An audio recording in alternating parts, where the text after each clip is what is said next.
आशीर्वाद। आप परम पूज्य गोस्वामी 108 जय वल्लभ प्रवासी गोसाईजी प्रभुना प्रथम लाल श्री गिरधरजीना वंश પરંપરામાં બિરાજો છો। આપના પિતાશ્રી પરમ પૂજ્ય 108 હરિરાય મહારાજ શ્રી અને માતૃશ્રી પરમ પૂજ્ય પદ્મપ્રિયાવોજી છે। આપ શ્રીએ વ્યાકરણ અને ન્યાયશાસ્ત્રમાં અભ્યાસ કર્યો છે, સંસ્કૃતમાં MA કરેલ છે। આપનો પુરાણો પણ ખૂબ પણ અભ્યાસમાં છે। પુરાણોમાં આપ શ્રી મહાપ્રભુજીના ગ્રંથોને વૈષ્ણવ અને સંપ્રદાયમાં સહેલાઈથી સમજાવની વૈષ્ણવોને ખૂબ ભાવ પોષણ કરો છો અને આપ 16 વર્ષની ઉંમરે પ્રથમ શિબિર કરી હતી। આજના સત્સંગમાં પણ આપ શ્રી કુંતી સ્તુતિ સુબોધની વિશે અમને આપના સરળ વાણીથી વચનામૃત અમને પીરસવાના છો। આપના ચરણોમાં નમન વિનંતી, આજના વચનામૃત અમને કૃતાર્થ કરો। શ્રી વલ્લભાદી સખી જય જય। तो प्रारंभ करूं? हाँ जी जी। हाँ जी।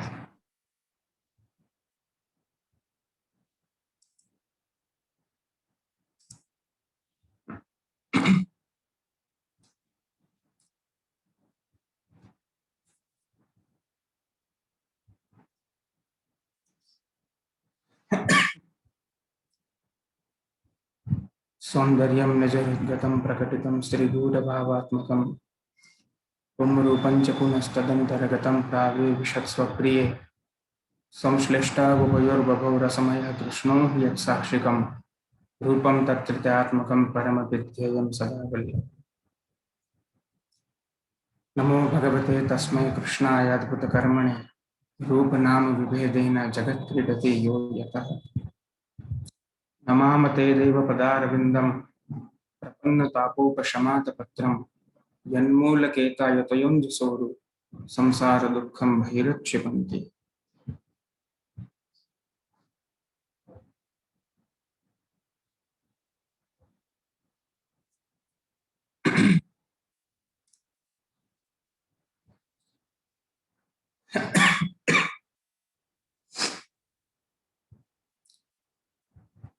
उपस्थित सर्वे श्रीमद वल्लभ नालादिला वल्लभीय वैष्णव वृंद, भगवत चरणारविंदानुरागी, भगवान नाम कीर्तनानुरागी एवं भगवान मार्गानुरागी आप दरेक वाला आत्मीयजनों, प्रियजनों, आप सबने द्विदिवसीय कुंती स्तुति ना सत्रना प्रारंभમાં તેના ઉપક્રમમાં મારા ખૂબ ખૂબ હૃદયપૂર્વકના શુભાશીર્વાદ આપ સૌને આપી રહ્યો છું। ખૂબ ખૂબ પ્રસન્નતા, ખૂબ જ આનંદ ને અત્યારના અનુભવી રહ્યો છું। લગભગ 4 થી 5 મહિના પછી આજે આપ સૌની મધ્યમાં ઉપસ્થિત રહેવાનો અવસર પ્રાપ્ત થયો।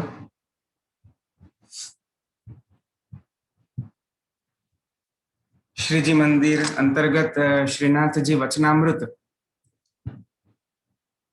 एक नूतन शाखाનું સુંદર નિર્માણ થયું। એ બદલ તો સૌથી પહેલા ખૂબ જ અમારા આત્મીય એવા સ્મિતાબેન આપને ખૂબ ખૂબ અભિનંદન અને સાધુવાદ પ્રદાન કરું છું।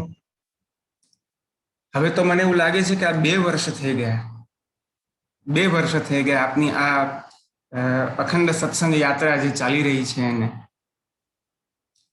ખરેખર આ દુર્લભ છે, ખરેખર।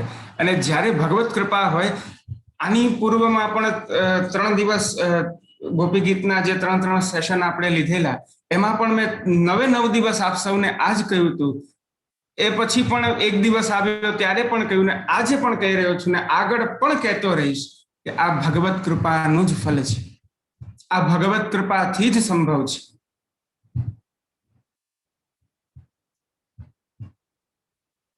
ભક્તિ માર્ગમાં કૃપા વિના કોઈ પણ સાધન જીવ સાધી નથી શકતો. આપણે એવું વિચારીએ કે આપણે ભક્તિ કરીએ, પરંતુ પ્રિયજનો ભક્તિ કરવાનું પણ સામર્થ્ય આપણામાં નથી. એને સમજાવવાને માટે મારે કોઈ વધારે દૃષ્ટાંત દેવાની કોઈ આવશ્યકતા નથી લાગતી. આપ સૌ 2 વર્ષથી જેનો અખંડ પ્રયાસ કરી રહ્યા છો, જે આપનું દૈનિક કાર્ય થઈ ગયું છે, એ જ આ સત્સંગને લઈ લો. કેટલી વાર આપણું ચિત્ત ચોટે છે, અને એ સમયે પાછું કેટલું ભ્રમણ પણ કરે છે. ભ્રમણ કરે છે એને આપણે ખેંચીને પાછું લાવીએ છીએ. પાછું ભ્રમણ કરે છે, પાછું એને ખેંચીને લાવીએ છીએ. કેમ?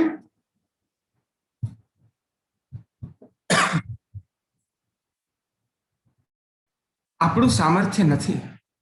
તો વિચાર કરો, ભગવાનમાં નિરુદ્ધ થવું, ભગવાનની સાથે આપણો તાદાત્મ્ય જોડાઈ જવો, એક તાન સિદ્ધ થવું આપણા માટે કેટલું કઠિન હશે.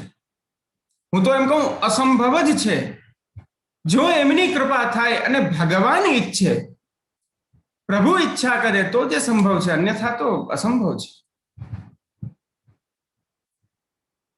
તો પુનઃ ખૂબ ખૂબ આપને અભિનંદન આપી રહ્યો છું, અને સ્મિતાબેનથી પણ વધારે અભિનંદન અને આશીર્વાદ આપ સૌ શ્રોતાને આપી રહ્યો છું. આયોજકે તો આયોજન કરવાનું છે, એ તો આયોજન કરી દેશે, પણ આટલા 1.5-2 વર્ષ સુધી નિત્ય સાંભળવું, 1-1.5 કલાક 2 કલાક, એ પણ કઠિન છે. અસ્તુ, વિષયની અંદર આજે આપણે પ્રવેશ કરીશું.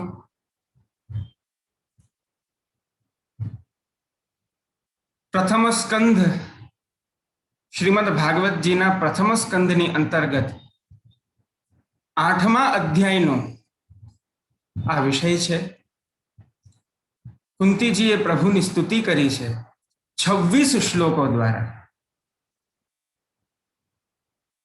એટલે હવે આપણે એ અનુમાન લગાડવાનું કે કેટલા સેશનમાં આપણું આ સત્ર પૂરું થશે.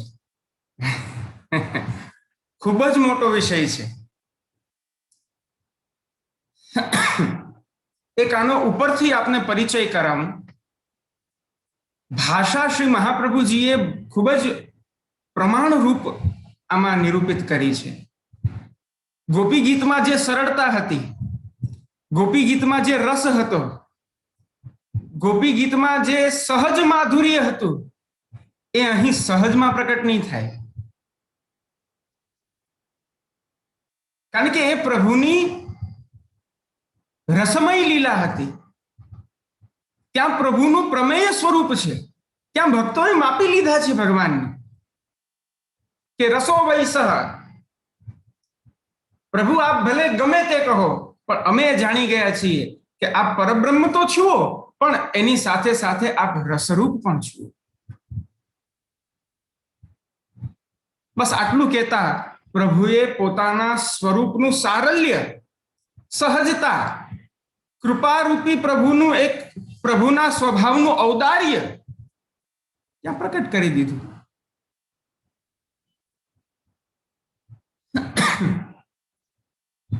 પરંતુ પ્રથમ સ્કંદની અંદર આમ જોવા જશો તો એ જ રસ છે, એ જ ભાવ છે, પરંતુ ભાષા કાંઈ અલગ છે. ભાષા થોડી ક્લિષ્ટ છે. કહેવાનું કાંઈ અલગ હશે, એનો અર્થ કાંઈ અલગ નીકળે છે. જોતાની સાથે એવું લાગશે, અરે આ તો બ્રહ્મ, પરબ્રહ્મ, પૂર્ણ પુરુષોત્તમ. કુંતીજી પ્રથમ શ્લોકનો પ્રારંભ જ્યારે કરે છે, ત્યારે પ્રભુનું એટલું બધું, જેને કહીએ ને હેવી, વજનવાળું સ્વરૂપ આપણી સમક્ષ પ્રકટ કરે છે કે એને એ સ્વરૂપનું વર્ણન સાંભળતા જ આપણે ડરી જઈએ. નમસ્યે પુરુષમ ત્વાદ્યમ ઈશ્વરમ પ્રકૃતે પરમ અલક્ષ્યમ સર્વભૂતાનામ અંતર બહિરવસ્થિતમ. હે પ્રભુ,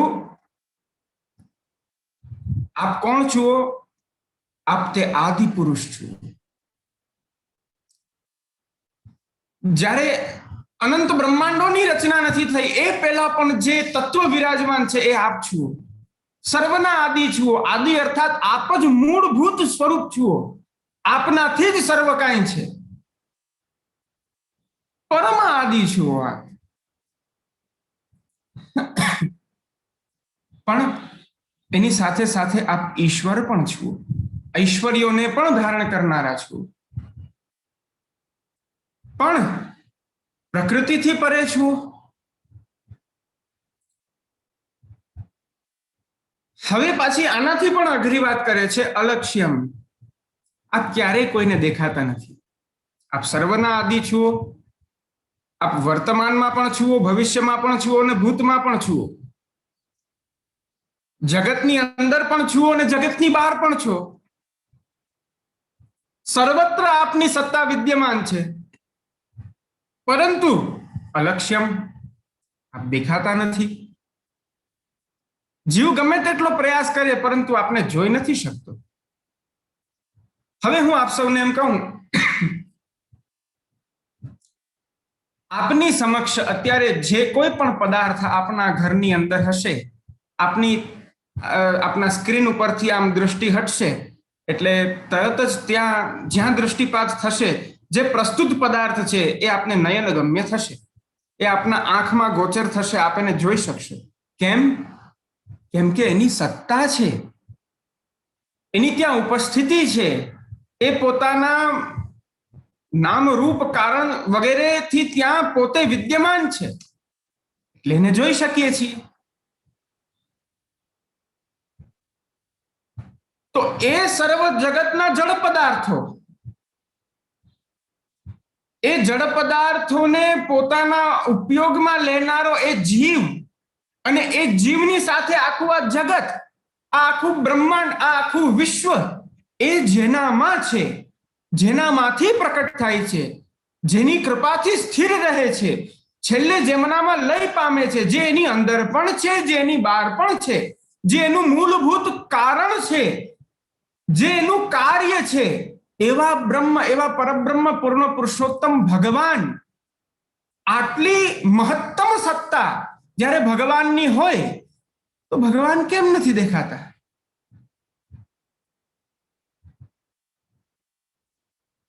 આપ કોઈને દેખાણા છે?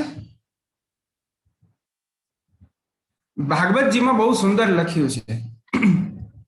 નારદજી જ્યારે વ્યાસજીને પોતાનું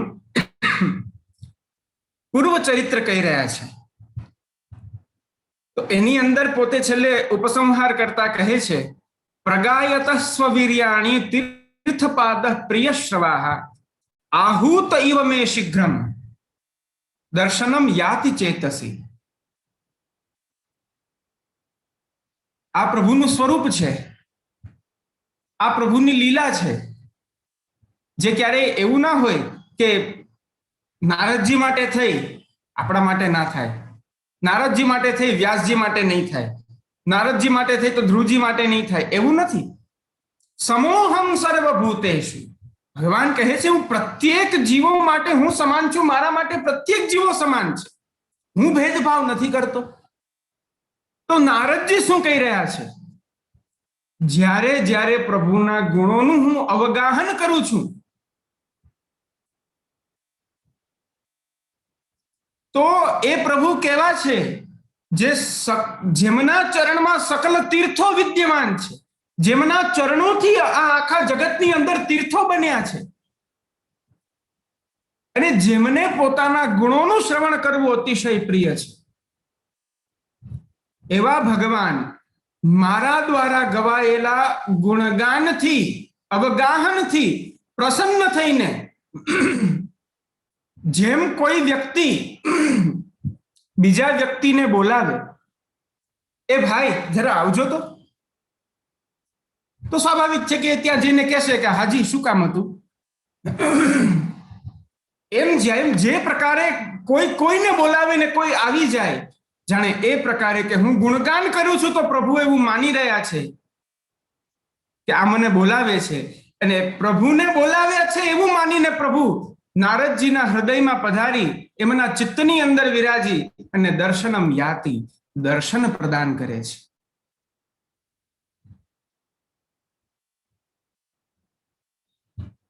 એક બાજુ ગોપીજનો ત્યાં ઉભા છે, વિપ્રયોગ અવસ્થામાં. બહાર વિપ્રયોગ છે પરંતુ અંતઃકરણમાં સંયોગ થઈ રહ્યો છે, અને એ અવસ્થામાં જ્યારે પ્રભુનું ધ્યાન ધરે છે ત્યારે પ્રભુના કેવા અલૌકિક દર્શન થાય છે. બ્રહ્માદિ દેવોને દુર્લભ છે એવા દર્શન થાય છે. બરહા પીડમ નટવર વપુઃ કર્ણયો કર્ણિકારમ. પ્રભુએ મોરપીંછ ધારણ કર્યું છે, કાનમાં કર્ણની અંદર કણેરના પુષ્પ ધારણ કર્યા છે, વનમાલા વૈજયંતી માલા ધારણ કરી છે, વેણુનો નાદ કરતા કરતા આસપાસ અસંખ્ય ગાયોનો સમૂહ ચાલી રહ્યો છે. ગોપ ગ્વાળો પ્રભુની કીર્તિનું અવગાહન કરી રહ્યા છે, અને ભગવાન ત્યાંથી પધારી રહ્યા છે વેણુનાદ કરતા કરતા. આવા દર્શન થાય છે. ધ્રુવજીએ આટલું તપ કર્યું, આટલું તપ કર્યા પછી ભગવાને દર્શન આપ્યા તો એમને પણ દર્શન થયા. પ્રહલાદજીએ તો કેવલ ભગવાનમાં નિષ્કામ ભક્તિ કરી છે, કઈ માગ્યું પણ નથી. તો બ્રહ્માજીને દુર્લભ, લક્ષ્મીજીને દુર્લભ એવા સાક્ષાત નૃસિંહ સ્વરૂપના દર્શન થયા. તો આ બધા જ ગજેન્દ્ર જેવા ગજેન્દ્રને, એક પશુને જ્યારે એને સ્મરણ કર્યું છે ભગવાનનું, તો ભગવાન ત્યાં પધારીને એમને દર્શન આપે છે.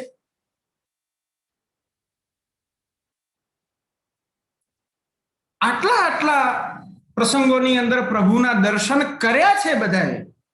તો અહીં કુંતીજી કહે છે અલક્ષ્યમ, દેખાઈ નથી રહ્યા, પણ સર્વ જીવોના હૃદયમાં પણ બિરાજો છો અને બહાર પણ બિરાજો છો.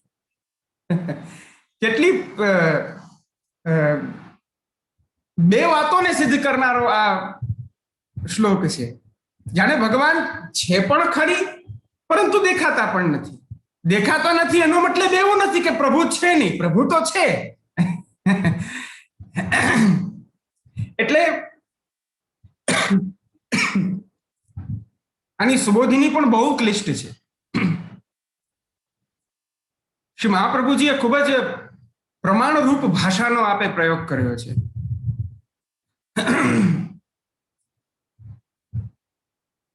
તો આની એક ભૂમિકા આપ સૌની સમક્ષ રાખી છે. હજી આને થોડું વિસ્તારથી જો સમજીએ તો સૌથી પહેલા કુંતી સ્તુતિ ની અંદર કુંતીજીએ કયા ભાવથી સ્તુતિ કરી છે એ સમજવું જરૂરી છે. તેની પણ પહેલા જે આ સ્કંદ છે, પ્રથમ સ્કંદ, એ શું છે? એ અધિકાર લીલા. એ અધિકાર લીલા કેમ છે એ સમજવું જરૂરી બને. એનાથી પણ પૂર્વ આ ગ્રંથ કયો છે, શ્રીમદ ભાગવત, એનું સ્વરૂપ શું છે એ પહેલા સમજવું પડે.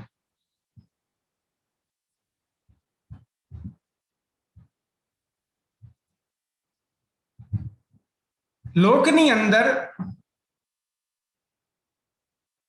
જેમ એક વ્યક્તિનું પુસ્તકાલય છે, એ પુસ્તકાલયની અંદર ઘણા બધા પુસ્તકો હોય અને એમાંનું કોઈ એક પુસ્તક આમ કાઢીને, અરે આ તો ભાગવતજી છે, શ્રીમદ ભાગવત મહાપુરાણ છે, બસ આ પુસ્તક છે, વાંચી લો, રાખી દીધું. નહીં, આ કોઈ પુસ્તક ગ્રંથ, કોઈ એવી ચોપડી નથી. તેનેયમ વાંગમયી મૂર્તિ પ્રત્યક્ષા વર્તતે હરે.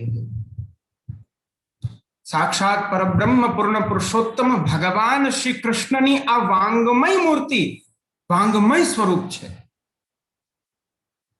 કેમ, કઈ રીતના, કેમ કહી શકાય? બસ એમના વિશે બધી વાતો લખી છે એટલા માટે નહીં. તેનેયમ વાંગમયી મૂર્તિ એ કઈ રીતના થઈ શકે?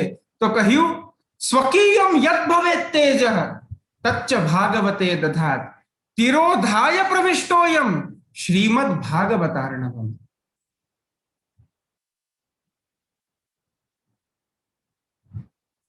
ભગવાને પોતાનું જે સ્વકીય ભગવત તેજ છે એ સ્વકીય ભગવત તેજ આપે આ શ્રીમદ ભાગવતની અંદર પ્રવિષ્ટ કરાવી પોતે પણ પોતાની સકલ લીલા મહાત્મ્ય સહિત ભગવાન પોતે પણ આમાં પ્રવિષ્ટ થયા છે. આવો આ અલૌકિક ગ્રંથ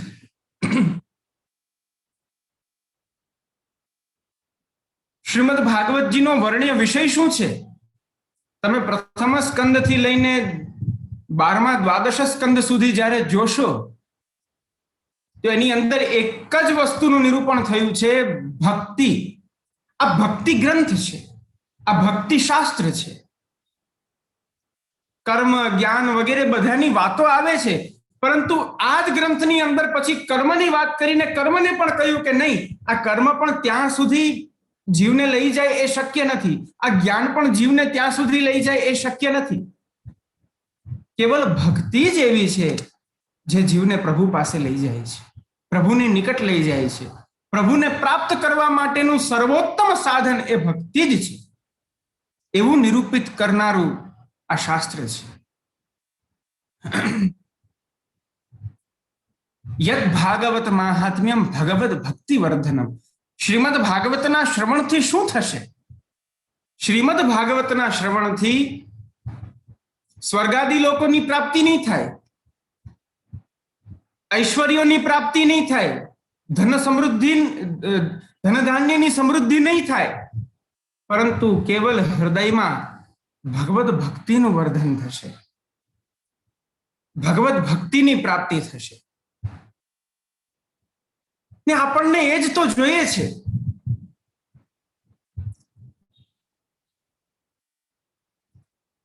પહેલા ગોપી ગીતના સત્રોમાં જ્યારે હું આવતો ને ત્યારે આપ લોકોને બહુ સંભળાવતો, પૂછતો કે કદાચ આપ સૌને યાદ હોય તો કે ભાઈ સુખ જોઈએ છે, ધન સંપત્તિ જોઈએ છે, એમ કરીને પૂછતો હું. પણ હવે મને એવું લાગે છે કે 2 વર્ષ 1.5 વર્ષથી આપ લોકો નિત્ય શ્રવણ કરો છો તો હવે તો આપ સૌ ત્યાં સુધી પહોંચી ગયા હશો એટલે મારાથી હવે પૂછાય પણ નહીં. એટલે આપણે ભક્તિ જ જોઈએ છે. ભગવાન કહે છે ભક્ત્યાહમ એકયાગ્રાહ્ય, હું એક ભક્તિ દ્વારા જ પ્રાપ્ત થાઉં છું. જ્યારે એવું ભગવાન પોતે કહી રહ્યા છે અને આપણો જન્મ જ કેવલ તત્સુખાર્થ થયો હોય, ભગવત સેવનાર્થ થયો હોય, તો એ પછી આપણે બીજું માગીએ પણ શા માટે? તો જો ભગવત ભક્તિનું વર્ધન કરવું છે તો યદ ભાગવત માહાત્મ્યમ ભગવત ભક્તિ વર્ધનમ, તો આ શ્રીમદ ભાગવતજીનું શ્રવણ કરો.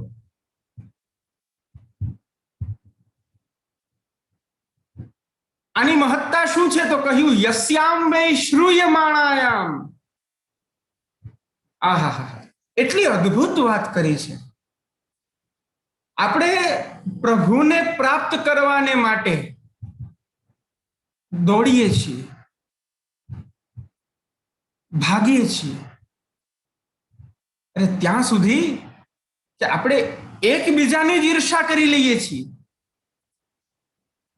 અરે હું હજી પ્રભુને ખાલી મિશ્રી ધરું છું, મારા પ્રભુ ખાલી મિશ્રી આરોગે છે, મારી જ સાથે આને બ્રહ્મ સંબંધ લીધું. જો તો ખરા 2 વર્ષની અંદર આ તો સખડી ભોગ ધરે છે, પ્રભુને સખડી આરોગ આવે છે.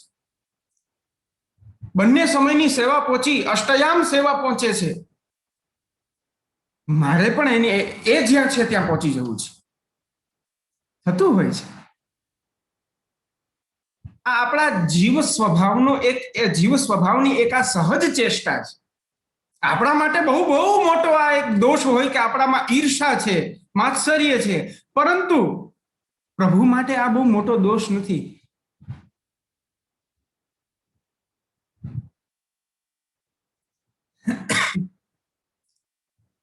તો ભાગી રહ્યા છીએ, પણ ક્યારે એ વિચાર્યું છે કે જ્યારે ભગવત પ્રાપ્તિ માટે જ્યારે આપણે ભાગીએ છીએ ત્યારે વચ્ચે ક્યાં આપણી બ્રેક લાગી જાય છે, કેવી રીતના આપણે ટર્ન થઈ જઈએ છીએ, કઈ રીતના પ્રભુથી વિમુખ થઈ જઈએ છીએ, એનું અનુમાન પણ નથી લાગી શકતું. અને એક સમય આવે ત્યારે એનું ભાન થાય કે અરે હું ક્યાં હતો, ક્યાં સુધી પહોંચી ગયો હતો, અત્યારના મારી શું દશા છે. આ શા માટે થાય છે? એનો ઉત્તર આ શ્લોકની અંદર છે. યસ્યામ વે શ્રૂયમાણાયામ કૃષ્ણે પરમ પુરુષે ભક્તિરુત્પદ્યતે પુંસઃ શોક મોહ ભયાપહ. જે આ સાત્વત સંહિતા શ્રીમદ ભાગવત સંહિતા આનું શ્રવણ કરે છે, એના હૃદયમાં પરબ્રહ્મ પૂર્ણ પુરુષોત્તમ ભગવાન શ્રી કૃષ્ણના સ્વરૂપમાં, એમના ચરણારવિંદમાં અલૌકિકી નિર્ગુણાત્મિકા ભક્તિ એ જીવના હૃદયમાં ઉદય થઈ જાય છે. હવે ભક્તિ ઉદય થઈ ગઈ, પરંતુ જેમ મેં કહ્યું કે બ્રેક લાગી ગઈ, અચાનક જ ગાડી બંધ પડી ગઈ. એનું શું કારણ છે? તો એના માટે કહ્યું આ ત્રણ વસ્તુ, આ ત્રણ પદાર્થ એવા છે જે તમારા ભક્તિની અંદર બાધક છે.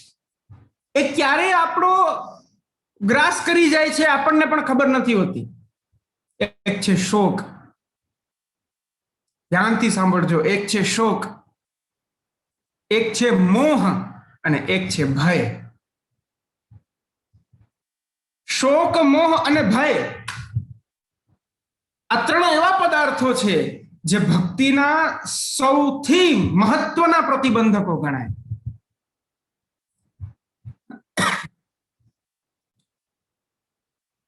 શ્રીમદ ભાગવતના શ્રવણથી જે ભક્તિનો ઉદય થાય છે, એ ભક્તિનું એવું સામર્થ્ય હોય છે કે એ ભક્તિથી જીવનો શોક દૂર થાય છે, જીવનો મોહ દૂર થાય છે અને જીવનો ભય દૂર થઈ જીવ પ્રભુમાં તલ્લીન થઈ જાય છે, પ્રભુમાં તન્મય થઈ જાય છે. પ્રભુ માટે ઘડવાનું, જેમ બહુ સામાન્ય રીતના કહું કે જ્યારે કોઈ વ્યક્તિ જ્યારે વિદ્યાર્થી હોય અને ભણી રહ્યો હોય ને એની ઈચ્છા છે કે એને ડોક્ટર બનવું છે, તો ડોક્ટર માટેનો MBBS નો અભ્યાસ કરશે. તો જ્યાં સુધી એની ફાઇનલ એક્ઝામ આવશે ત્યાં સુધીનો જે 2 વર્ષ કે 3 વર્ષ, મને ખબર નથી કેટલા વર્ષનો કોર્સ છે, પણ જેટલા પણ વર્ષનો એ જે કોર્સ કરશે, એ કોર્સ છે શું? એ MBBS પણાને, એ ડોક્ટર પણાને પોતાની અંદર સિદ્ધ કરવા માટે એ પોતાની જાતને ઘડી રહ્યો છે, પોતાને સિદ્ધ કરી રહ્યો છે. એમ પ્રભુ લાયક જ્યારે જીવને બનવું હોય તો જીવને પ્રભુ લાયક બનવા માટે ઘડતરનું જે કોઈ ઉત્તમ સાધન છે એ આ શ્રીમદ ભાગવતજી છે.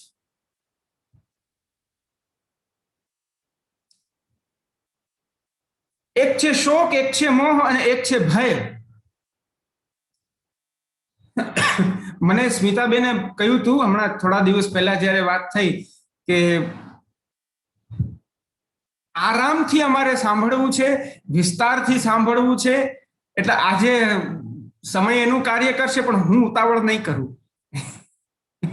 મને જ્યાં જે વસ્તુ જેવી સ્ફુરણા થશે એવું હું કહેતો રહીશ.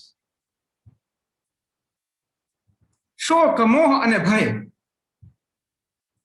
આ ત્રણ જીવનમાંથી નીકળવા જોઈએ. શોક કેનો કરવો? ભગવદ વિષયક શોક ના હોય. પહેલી વાત, ત્યાં વિરહ હોય, ત્યાં તાપ હોય, ત્યાં વિપ્રયોગ હોય. એ વિરહ ફલરૂપ છે, એ બાધક નથી, એ તો સાધક છે. ઘણી વખત કહી ચૂક્યો છું, આજે પણ કહું છું શિક્ષાપત્રનું આ વાક્ય, ભગવાન વિરહમ દત્વા ભાવ વૃદ્ધિમ કરોતિ. પ્રભુ ભક્તિ માર્ગની અંદર વિરહનું દાન પ્રદાન કરી જીવના હૃદયમાં ભાવનું વર્ધન કરી રહ્યા છે. તો વિરહ તો આવશ્યક છે.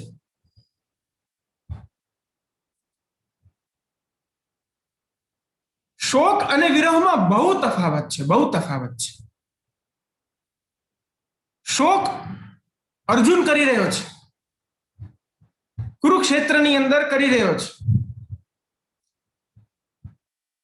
મારા દ્વારા મારા પિતામહનો વધ થાય, મારા દ્વારા મારા ગુરુનો વધ થાય, મારા કારણે પાંડવ સેનાનું તો હું સૌથી વધારે અધિકાધિક નેતૃત્વ તો હું જ કરીશ, બધાનો માર્ગ તો હું જ પ્રશસ્ત કરીશ, આખી સેનાનો. તો મારા નિદર્શનના અનુસાર, નિર્દેશાનુસાર ગુરુ, પિતામહ, ભાઈઓ, પરિવાર, સ્વજનો, કેટલા નિર્દોષ જીવો, આ બધાનો વધ થશે. મોહમાં પડી ગયો, શોક થયો, પણ ત્યાં શોક નથી થતો, ત્યાં વિરહ થાય છે. જે વિરહની બહુ એક સામાન્યમાં સામાન્ય વ્યાખ્યા. બધા વૈષ્ણવ ઘણી વાર કહેતા હોય, આજે અમને ઠાકોરજીનો બહુ વિરહ થાય છે, આજે અમને શ્રી મહાપ્રભુજીનો બહુ વિરહ થાય છે. પણ વિરહ એટલે શું? વિરહ કોને કહેવાય? રહનો અર્થ છે એકાંત. ભગવાન અને ભક્તનો જે એકાંતનો જે સમય હતો, જે લીલાત્મક સમય હતો, એ વિગત એ હવે ચાલ્યો ગયો.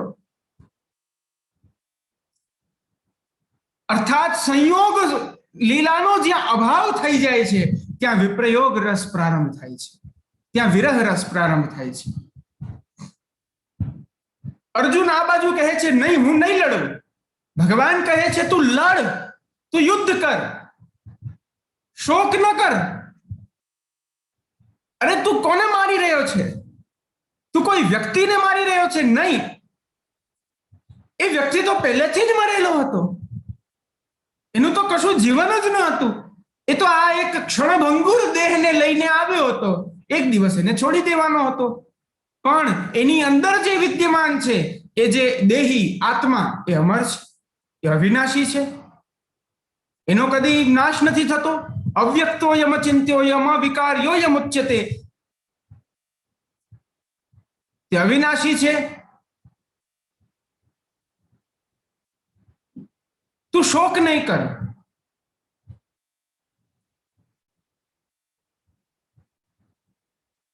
શોક નહીં કર.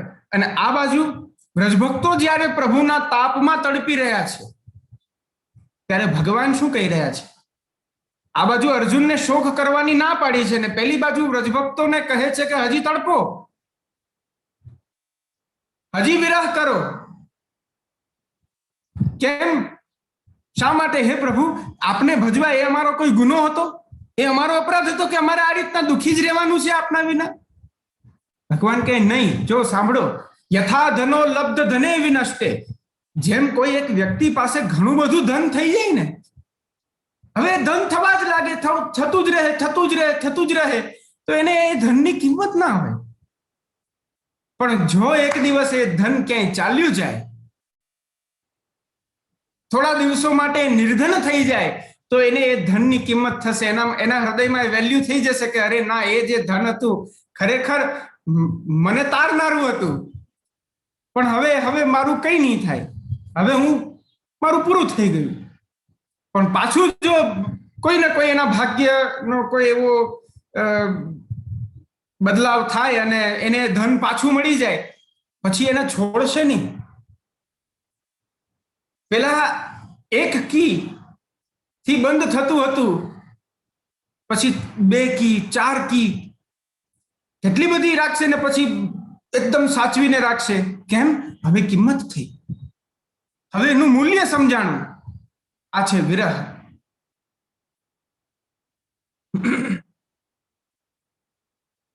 શોક જીવને ચિંતામાં મૂકે છે, ચિંતાની સાથે જીવનું અહિત કરે છે, એના સર્વ સાધનો છૂટી જાય છે.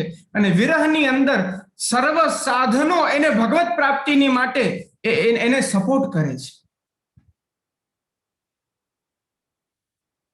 શોક ન હોવો જોઈએ. ભક્તિની અંદર શોક બાધક છે.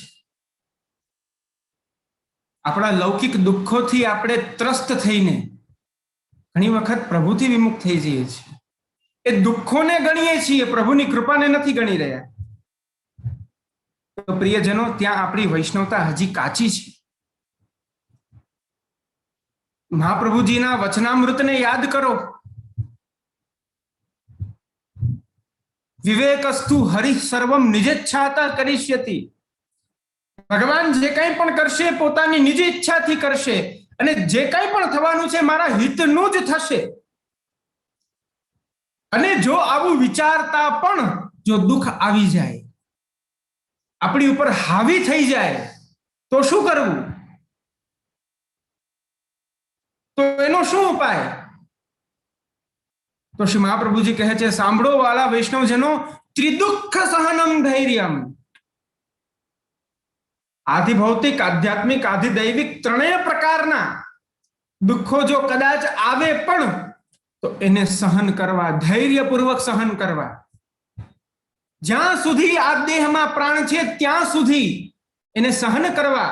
તમારી ભગવત ભક્તિમાં અને તમારા એ દુઃખોમાં એટલો બધો અંતરાય રાખવો કે બંને એકબીજાને સ્પર્શ પણ ના કરી શકે. આના કારણે આને બિલકુલ ખલેલ ના પહોંચે.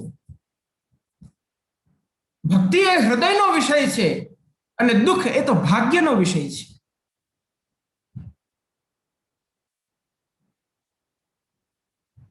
શોક ભગવત ભક્તિ થી જીવને દૂર કરે છે, માટે શોકને દૂર કરવા માટે શ્રીમદ ભાગવત છે. ત્યાર પછી મોહ. આના માટે તો મારે કંઈ કહેવાની જરૂરત જ નથી.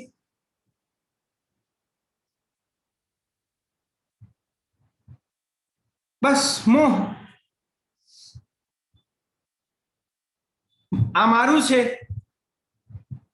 આ મેં કર્યું છે, આ જ આનું મૂળ છે. બસ આ બે વસ્તુ નીકળી જાય, મોહ તમારા જીવનમાંથી નીકળી જશે. તેનું નામ અહંતા અને મમતા.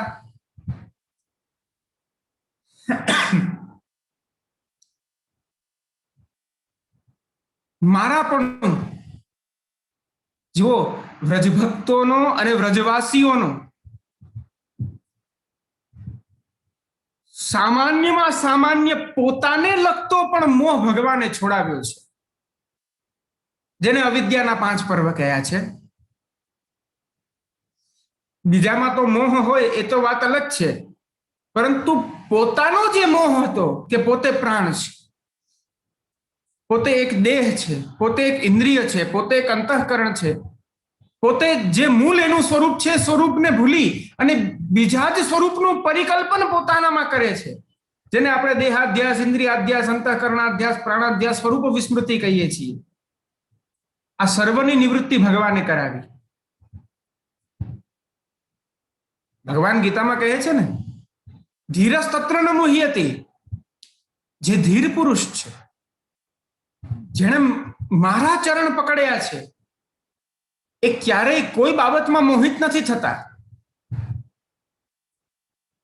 દેહની વાત આવે છે તો કહે છે, અરે આ દેહમાં શું મોહિત થવું?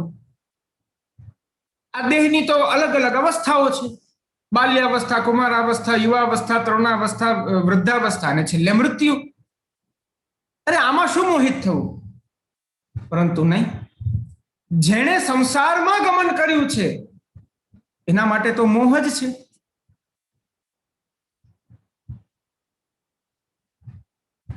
બહુ સરસ મને પ્રહલાદજીનું વાક્ય યાદ આવે છે. ખરેખર આજે આપણી આવી દશા છે. જાણે પ્રહલાદજી ના હૃદયમાં અતિશય દયાનો સાગર ઉમટી ગયો હોય અને પોતે દયાથી નેત્રોમાં અશ્રુ લઈને જાણે પોતે કહી રહ્યા હોય. આ એવી ભાષામાં પોતે કહે છે, મતિર ન કૃષ્ણે પરતઃ સ્વતો વા મિથોભિપત્યેત ગૃહવ્રતા. અરે આ જીવોની દશા તો જુઓ. પેલા આ વાક્યને સાંભળજો ને ત્યાર પછી શ્રી મહાપ્રભુજીની કૃપાનું અનુસંધાન કરજો. ક્યાં હતા આપણે, કેવા હતા આપણે, અને કેવી કૃપા કરી છે. ખરેખર આપણે એના લાયક છીએ? ખરેખર આપણી એવી પાત્રતા છે, આપણો એવો અધિકાર છે. આ જીવની દશા જુઓ કે ભગવત કૃપાથી એનો જન્મ થાય છે. જન્મ થઈ અને એક ભગવત ભક્તના ઘરમાં એનો જન્મ થાય છે. પોતે પણ ભગવાન માર્ગની દીક્ષાથી દીક્ષિત થાય છે. છતાં તો પણ એની મતિ, એની આ બુદ્ધિ પ્રભુના યુગલ ચરણારવિંદમાં પ્રવૃત્ત નથી થતી. તો ક્યાં જાય છે? આ મિથ્યા સંસારની અંદર જાય છે. અને એ એક વાર નહીં, બે વાર નહીં, વારે વારે જાય છે.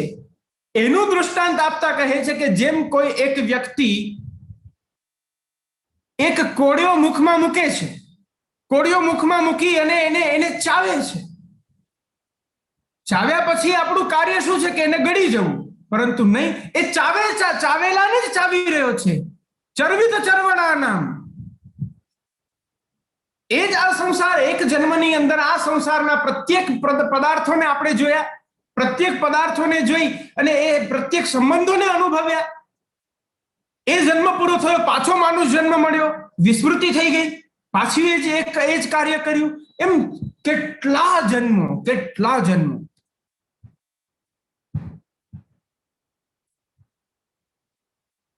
આવો આપણો સ્વભાવ. અને શ્રી મહાપ્રભુજીની કૃપા કેવી! શ્રી ગુસાઈજી આપ શ્રી ઠાકોરજીને વિજ્ઞપ્તિમાં સ્પષ્ટ કહી રહ્યા છે, જુઓ પ્રભુ, કિયાન પૂર્વમ જીવસ ત્વદુચિત કૃતિશ્ચાપી કિયતિ ભવાન યદ સાપેક્ષો નિજ ચરણ દાને બત ભવેત. આહા, ક્યારે પણ શ્રી મહાપ્રભુજી શ્રી ગુસાઈજીના ઋણથી ઉઋણ આપણે નહીં થઈ શકીએ, નહીં થઈ શકીએ. શું આપણે કરીને શું કરી શકશું? શ્રી મહાપ્રભુજી શ્રી ગુસાઈજીની કૃપા જુઓ. જીવો પ્રત્યે આપનું સહજ ઔદાર્ય જુઓ. ભગવાનને કહે છે, હે ભગવાન, આપ જીવો પ્રત્યે ક્યારેય અપેક્ષા ન રાખો. આ પ્રકારે મને સુખ પહોંચાડે, આ પ્રકારે મને મારી સેવા કરે, આમ કરશે તો જ હું પ્રસન્ન થઈશ. નહીં, આપ આવું ના કરશો. કેમ? કેમ કે આ જીવનું સ્વરૂપ કેવું, એની કૃતિ કેવી, એની ચેષ્ટા કેવી અને એની મતિ કેવી, આપનું સ્વરૂપ કેવું, આપની લીલા કેવી, આપના ગુણો કેવા. એક અંધારા જેવો છે, એક પ્રકાશ છે, એક જળ સમાન છે, એક નવનીત સમાન છે, જે સારનો પણ સાર છે. પ્રભુ, આ બંને કેમ એક સાથે થઈ શકશે? માટે આપ જીવો પ્રત્યે અપેક્ષા ન રાખો. એ જે પ્રકારે એનો જેવો ભાવ છે, એની જેવી મતિ છે, એ અનુસાર આપનું ભજન કરે છે, આપને ભજે છે. તો આપના સ્વરૂપનું એ મહાત્મ્ય હોવું જોઈએ કે આપ એના એ ભાવને અંગીકાર કરી અને એના સેવાને અંગીકાર કરીને આપ એને કૃતાર્થ કરો.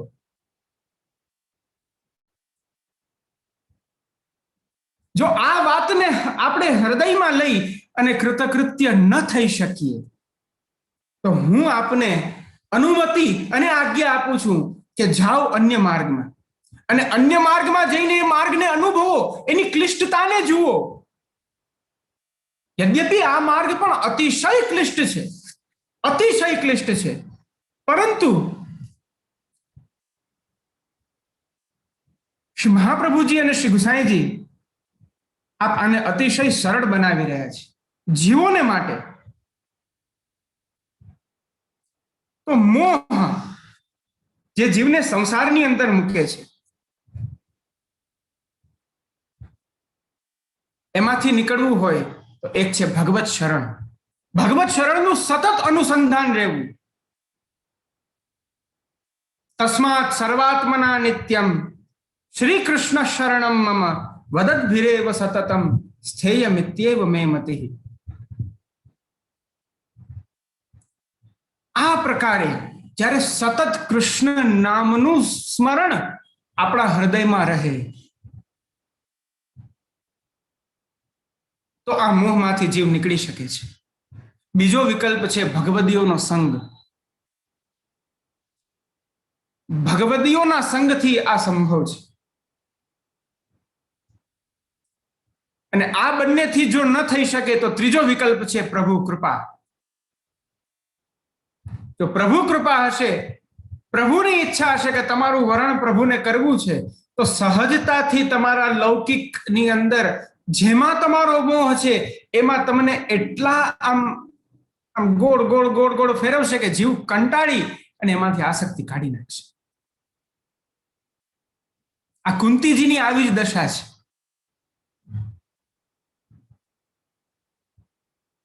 શરૂઆતથી લઈ અને મહાભારતનું યુદ્ધ પૂરું થયું છે ત્યાં સુધી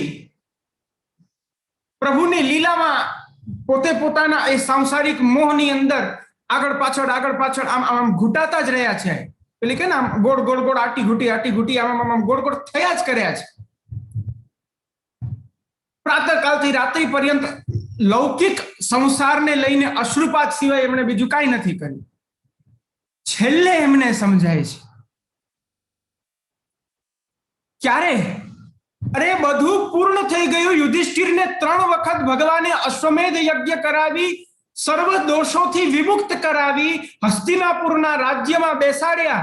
એ પછી જ્યારે ભગવાન સાત્યકી અને ઉદ્ધવજીની સાથે રથ ઉપર બેસીને પાંડવોની આજ્ઞા માંગે છે કે હવે તો કેટલો સમય થઈ ગયો, ત્યાં હવે બધાની શું હાલત, શું પરિસ્થિતિ છે એ જોવા દ્વારિકા જવું છે, ત્યારે ઉત્તરાની ભગવાને રક્ષા કરી છે. એ સમયે કુંતીજીને ભાન થયું, રથમાં પ્રભુ ચાલી રહ્યા છે, રથ ચાલતો થયો ત્યારે કુંતીજી ભાગીને જાય છે, પ્રભુનો હાથ પકડે છે, રથ રોકાવી, પ્રભુને રથની નીચે લાવી ચરણમાં પડીને કહે છે, હે માધવ, હે મધુસૂદન, આપે આટલું આટલું કર્યું અમારી માટે. હે કેશવ, હે ગોવિંદ, આટલી આટલી કૃપા કરી અને અમે આપને એક પછી કાર્ય સોંપતા જ ગયા, આપ કરતા જ રહ્યા, પણ ક્યારેય એવી આપના હૃદયમાં આશા ન થઈ કે આ લોકો મને કઈ, હું આ લોકો માટે આટલું કરું છું તો આ લોકો મને કઈ એનો પ્રતિભાવ આપે, થેન્ક યુ જે પ્રકારે આપણે કહીએ, આપે એવી આશા પણ નથી કરી. આ પ્રભુનું સ્વરૂપ છે.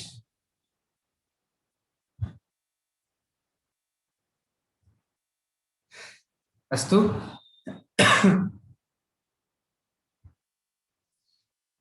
કુંતીજીને પણ મોહમાંથી ભગવાને જ છોડાવ્યા છે.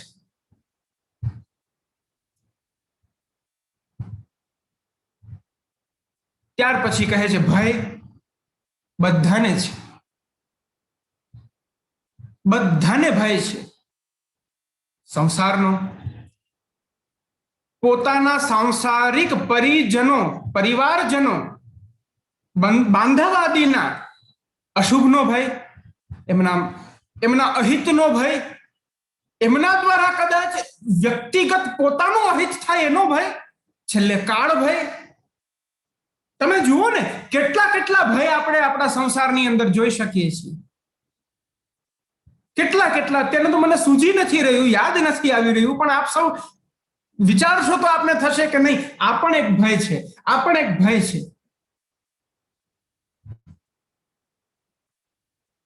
એવા ભયભીત થયેલા જીવને ભક્તિ માર્ગની અંદર કોનું શરણ મળે છે? જેનાથી ભય પામતો હોય એવા પ્રભુનું શરણ મળે છે. યદ બિભેતિ સ્વયં ભયમ, જેનાથી સ્વયં ભય ડરી જાય છે, એવા ભયનો પણ ભય, એવા પ્રભુ જ્યારે પ્રાપ્ત થાય પછી શેનો ભય? મૃત્યુનો ભય. હા, લૌકિકની અંદર એક જીવને મૃત્યુનો ભય હોય છે. છેલ્લો સમય આવે, આમ પ્રાણ નીકળવાની તૈયારી છે, એ સમયે પોતે ગભરાઈ રહ્યો છે, આમ તેમ આંખો એકદમ મોટી કરીને આમ તેમ જુએ છે, વિહવળ થાય છે, બેચેન થાય છે, કેમ કે બસ હવે થોડીક જ ક્ષણમાં પ્રાણ છૂટવાના છે. અરે જે શરીરમાં રહીને, જે શરીર માટે આટલો સ્નેહ રાખીને આ શરીરને પોષ્યું, આ શરીર દ્વારા કેટલા કેટલા કાર્યો કર્યા, હવે આ શરીરને છોડવાનો સમય આવ્યો. નહીં, આ શરીરને નથી છોડવું, એક ભય. અને આ બાજુ જે ભગવત ભક્ત છે, યાદ કરો દયારામભાઈના પ્રસંગને, દયારામભાઈનો અંતિમ સમય. એમના સેવ્ય શ્રી મદન મોહન પ્રભુને વિનંતી કરતા પોતે કહે છે ભીષ્મજીની જેમ, મારા અંત સમય અલબેલા મુજને મૂકશો માં, મારા મદન મોહનજી છેલ્લા અવસર ચૂકશો મારા. હે પ્રભુ, આ મારો અંત સમય આવ્યો છે. આજે દર્શન નહીં આપો તો હવે પછી આ જડ શરીર અને આ જડ નેત્રથી આપના દર્શન નહીં થાય. હા, ભગવત લીલાની અંદર લીલોપયોગી દેહ પ્રાપ્ત થાય ને ત્યાં થાય એ વાત અલગ છે, પરંતુ આ સંસારની અંદર જે આ શરીર ધારણ કર્યું છે, આ શરીરથી હવે દર્શન નહીં થાય. તો પ્રભુ, આપના માટે આ છેલ્લો અવસર છે મને દર્શન દેવાનો, તો કૃપા કરીને પધારો, દર્શન આપો અને મને કૃતાર્થ કરો. ભીષ્મજી ભગવાનને રોકી રહ્યા છે. સદેવ દેવો ભગવાન પ્રતીક્ષતામ. હે દેવોના પણ દેવ પરબ્રહ્મ પૂર્ણ પુરુષોત્તમ, ઉભા રહો. હવે આ આટલા વર્ષો પછીની પ્રતીક્ષા પૂર્ણ થાય છે કે આ શરીરનો ત્યાગ કરી મારે આ દેહીને આપને સોંપવો છે. જ્યાં સુધી હું મારા શરીરને છોડું નહીં ત્યાં સુધી આપ અહીંથી પધારો નહીં. આપના દર્શન કરતા કરતા હું આ મારા શરીરનો ત્યાગ કરું. શેનો ભય? 252 વૈષ્ણવની વાર્તાની અંદર પેલી ડોકરીની વાર્તા આવે છે, જેને 8 વખત કાલને પાછો મોકલ્યો છે. નિત્ય ભગવત વાર્તા વાળાને બધાને તરત અનુસંધાન આવશે. શ્રી ગુસાઈજીના સેવક હતા, રાજનગરના હતા. શ્રી ગુસાઈજીએ કૃપા કરી શ્રી બાલકૃષ્ણલાલજીનું સ્વરૂપ પધરાવી આપ્યું. એમની સેવા કરે છે. અન્નકૂટનો ઉત્સવ હતો, કાળ આવ્યો. ચાલો, સમય થઈ ગયો. શું વાત છે, એમ કાંઈ અવાતા હશે? જાઓ જાઓ, આજે તો મારા પ્રભુનો અન્નકૂટ ઉત્સવ છે. હું તમારી સાથે આવું કે મારા પ્રભુને અન્નકૂટ આરોગાવું? જાઓ જાઓ. કાળ પાછો ચાલ્યો જાય છે. બીજી વાર આવે છે, દેવ પ્રભુજીની છે. અરે આજે થોડી હવાય, આજે તો પ્રભુના વિવાહ કરવાના છે. દેવ પ્રબોધિની છે, આજ તો મંડપ થશે. જાઓ જાઓ, પાછા જાય છે. પાછા હવે ગુસાઈજીનો, આજે તો સાક્ષાત ગુસાઈજીનો ઉત્સવ છે. અરે આજે કઈ તમારી સાથે અવાતા હશે? જાઓ જાઓ. એમ કરી જન્માષ્ટમી આવી, મહાપ્રભુજીનો ઉત્સવ આવ્યો. કરતા કરતા કરતા કરતા 8 વખત કાળને પાછો મોકલ્યો છે. કાળ ચકિત થઈ ગયો. માં યમરાજને જઈને ફરિયાદ કરે છે, અરે આવું તો કાંઈ હોતા હશે? તમારી ઈચ્છાને વિરુદ્ધ આ સંસારમાં કોણ ચાલી શકે? તમે તો ધર્મરાજ છો, યમરાજ છો. યમ, તમે તો જીવોનું નિયમન કરનારા છો. આવું કેમ બની શકે?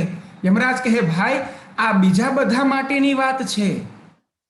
જેણે ભગવત શરણ ગ્રહણ કર્યું છે એની પાસે મારું કાંઈ ના ચાલે. મારું કોઈ સામર્થ્ય જ નથી. પરંતુ હા, ઉપનિષદમાં યમરાજ પોતે નચિકેતાને કહે છે કે વિત્તમોહેન મૂઢમ, જે વિત્તમોહથી મૂઢ છે, પ્રમાદ્યંતમ, ખૂબ જ પ્રમાદી છે, અયમ લોકો નાસ્તિ પર ઇતિ માની.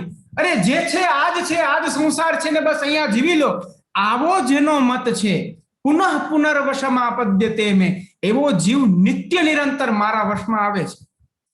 પણ જેના મુખમાં ભગવાન નામ છે, જેની હસ્તાદી ઇન્દ્રિયો ભગવત સેવા કરે છે, જેનું ચિત્ત ભગવાનનું ધ્યાન ધરે છે, જેનું મન સદાને માટે પ્રભુના સ્મરણમાં તત્પર છે, સ્વપ્નેપી નતે પશ્યંતિ કીનાશમ, એ સ્વપ્નમાં પણ યમરાજને જોતા નથી. કેનો ભય રાખીશું?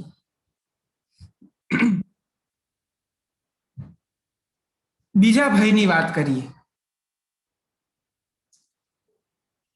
ચિત્રકેતુ મહારાજને, આપ સૌને આનંદ તો આવે છે ને? આમ આપણે કુંતી સ્તુતિમાં જ છીએ હો.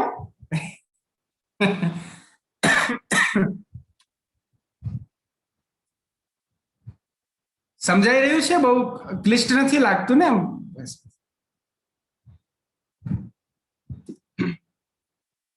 હજી અડધો પોણો કલાક તો છે મારી પાસે. તો ચિત્રકેતુ મહારાજ ને જ્યારે પાર્વતીજી દ્વારા શ્રાપ દેવામાં આવ્યો અને પોતે ગંધર્વ બની ગયા હતા અને શ્રાપ આપ્યો અને પોતે બસ આનંદથી વંદન કરીને ત્યાંથી ચાલી ગયા. ત્યાર પછી પાર્વતીજી શિવજીને પૂછે છે, મેં આને શ્રાપ આપ્યો, આને કોઈ પ્રત્યુત્તર જ ના આપ્યો. મારા શ્રાપથી આને અસુર યોનિમાં જવાનું છે, તો એ અસુર યોનિમાં જવાનો એને ભય નથી? મેં એને શ્રાપ આપ્યો છે આપની ઉપસ્થિતિમાં, તો એનો એને ભય નથી? ત્યારે શિવજી ઉત્તર આપતા એક ભગવત ભક્તનું સ્વરૂપ સમજાવે છે. આ જ સ્વરૂપ પાંડવોનું છે, પરંતુ લોક દ્રષ્ટિથી પોતે વારે વારે ભયભીત થાય છે, પણ હૃદયથી નિર્ભય હોય છે, કારણ કે પ્રભુ એમની સાથે છે. કુંતીજી આ કારણથી જ પોતે ભગવાનને સ્તુતિ કરતા આદિ પુરુષ કયા, પ્રકૃતિથી પર કયા, ઈશ્વર કયા, સર્વભૂતોના અંદર બહાર સર્વત્ર વિદ્યમાન એવા પરબ્રહ્મ, સર્વત્ર સત્તા ધરાવનાર એવા પરબ્રહ્મની ઉપાધિ આપી છે. એનું કારણ જ આ.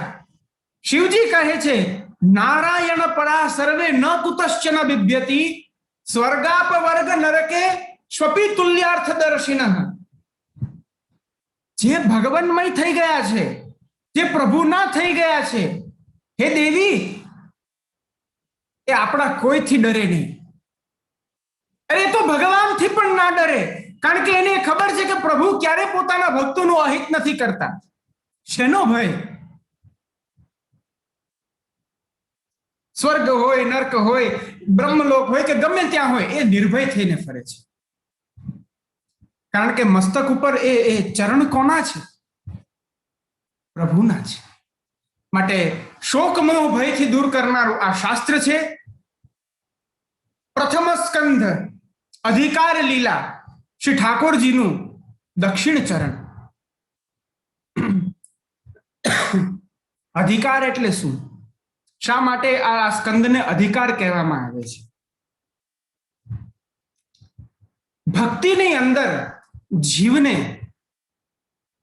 અધિકારની આવશ્યકતા પડે છે.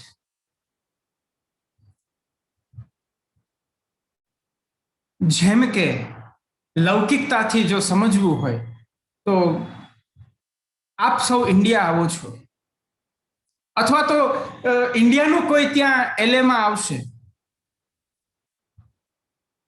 તો એ એક અવધિ માટે આવશે, જેને આપણે વિઝા કહીએ. ક્યાં ભૂલ થાય તો કેવું હો મને. જેને આપણે વિઝા કહીએ, એની એક અવધિ છે કે ભાઈ આ 6 મહિનાના વિઝા લઈને આવ્યા છે. 6 મહિના પૂરા થયા પછી ત્યાં રહેવાનો એને શું નથી? અધિકાર નથી. બસ આ છે અધિકાર.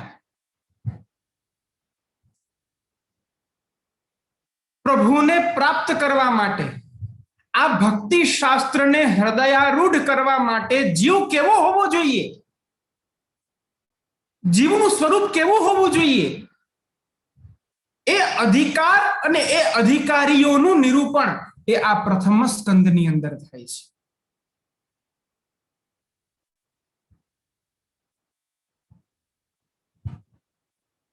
ભક્તિનું લક્ષણ છે મહાત્મ્ય જ્ઞાન પૂર્વસ્તુ सुदृढ़ सर्वतोधिक स्नेहो भक्ति रीति प्रोक्त महात्म्य ज्ञान सहित सुदृढ़ सर्वथी अधिक एवो हृदय में स्नेह जયારે प्रकट थाय एनु नाम भक्ति। परंतु घणा केवल महात्म्य ने पकड़ी राखे छे तो ए अलग अधिकारी जीव कहेवाय। घणा महात्म्य ने जाणवा पण नथी मांगता अने केवल स्नेह ने पकड़वानो प्रयत्न करे छे ए अलग अधिकारी जीव कहेवाय। भक्ति अंदर अधिकार बहु आवश्यक है। तत्तद अधिकारानुसार प्रभुनी लीला थाय छे। आ जीवनी अहीं सुधीनो ज अधिकार छे तो प्रभु त्यां सुधीना ज एने रसનું दान प्रदान करशे। मर्यादानो अधिकारी छे तो तेनी साथे पुष्टि लीला न थई शके। पुष्टि लीलानो अधिकारी छे तेनी माटे मर्यादानी लीला न थई शके। तो प्रथम स्कंदनी अंदर कुल 19 अध्याय छे। ए 19 अध्यायनी अंदर अधिकारનું નિરૂપણ થયું છે।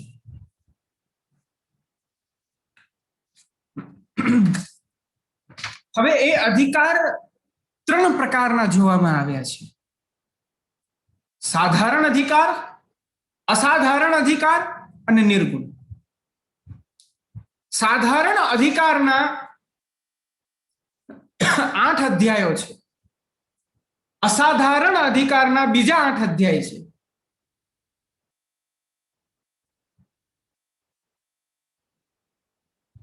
9 अध्याय साधारण अधिकारना, 9 अध्याय असाधारण अधिकारना, सॉरी। अने त्यार पछी जे एक अध्याय छे सौथी छेल्लो ए निर्गुणनो।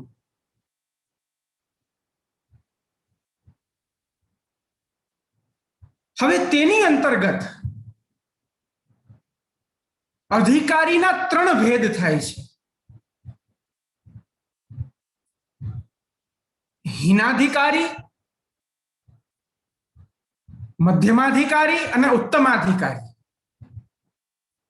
हीनाधिकारीना प्रथम 3 अध्याय छे। मध्यमाधिकारीना ए पछीना 3 अध्याय छे, 4, 5, 6। अने उत्तमाधिकारीना 7 થી લઈને 19, 13 અધ્યાય છે।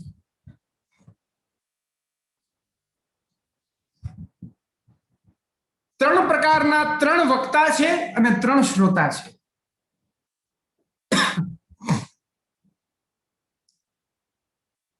સૂતજી અને શૌનક આદિ ઋષિ આ હીનાધિકાર છે, આ હીનાધિકારી છે। नारदजी ने व्यासजी आ मध्यमाधिकारी छे। शुकदेवजी अने परीक्षितजी आ उत्तमाधिकारी छे। आ प्रकारे श्रीमद भागवतजी नी अंदर विभाग करवामां आव्यो छे। जे हीनाधिकारी छे तेना वक्ताना गुण शुं छे अने श्रोताना गुण शुं छे।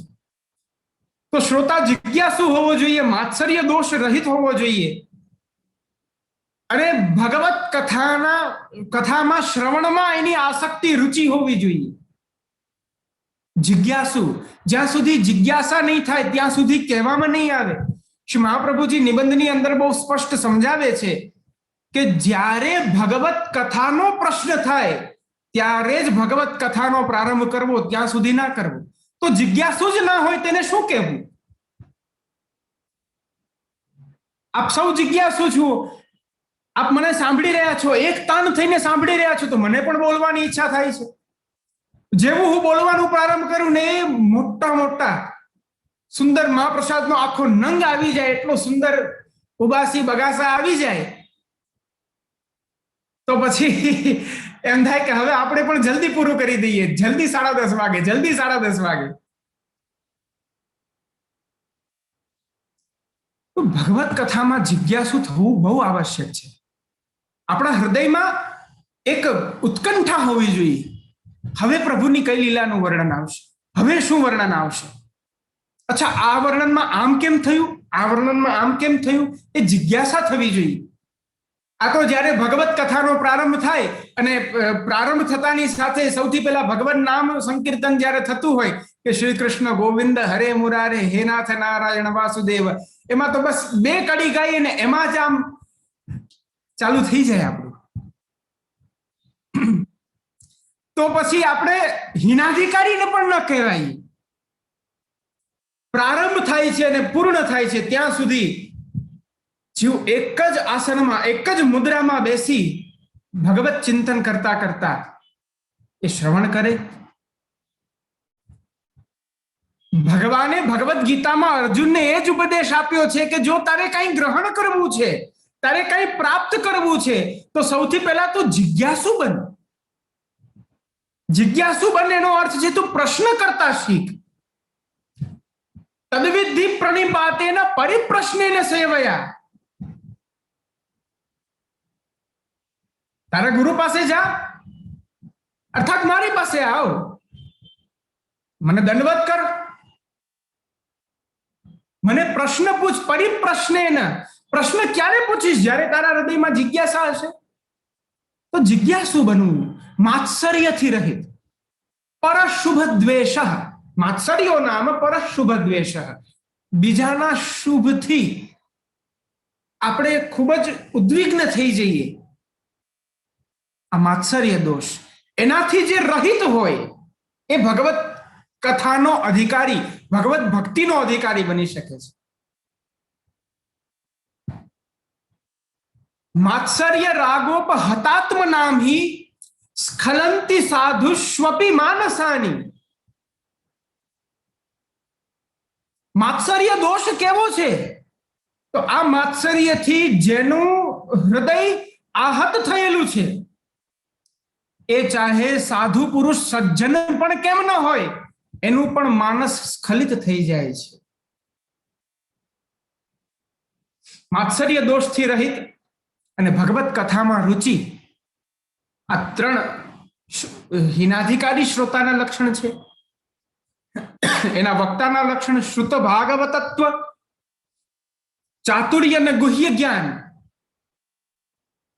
જેણે પરંપરાથી શ્રીમદ ભાગવતનું શ્રવણ કર્યું હોય,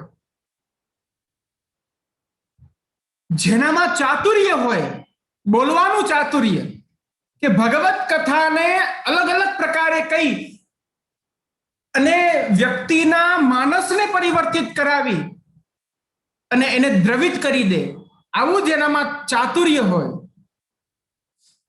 અને ગુહ્ય જ્ઞાન, બ્રહ્મના સ્વરૂપનું એને જ્ઞાન હોય, આ હિનાધિકારી વક્તા શ્રોતાના લક્ષણ છે. આ એના અધ્યાયનો પણ ક્રમ છે. ત્યાર પછી મધ્યમાધિકારી વ્યાસજી, નારદજી. તો શ્રોતાના લક્ષણમાં કહે છે ભગવત કૃપા, ભગવદીયત્વ અને ભગવદ એકત્વ. આ 3 લક્ષણો છે. ભગવત કૃપા હોવી જોઈએ. કૃપામ વિના સાધના નામ. જ્યાં સુધી કૃપા નહીં થાય ત્યાં સુધી કોઈ પણ સાધન જીવને ફલરૂપ નહીં થઈ શકે. કારણ કે આ માર્ગ જ કૃપાનો માર્ગ છે.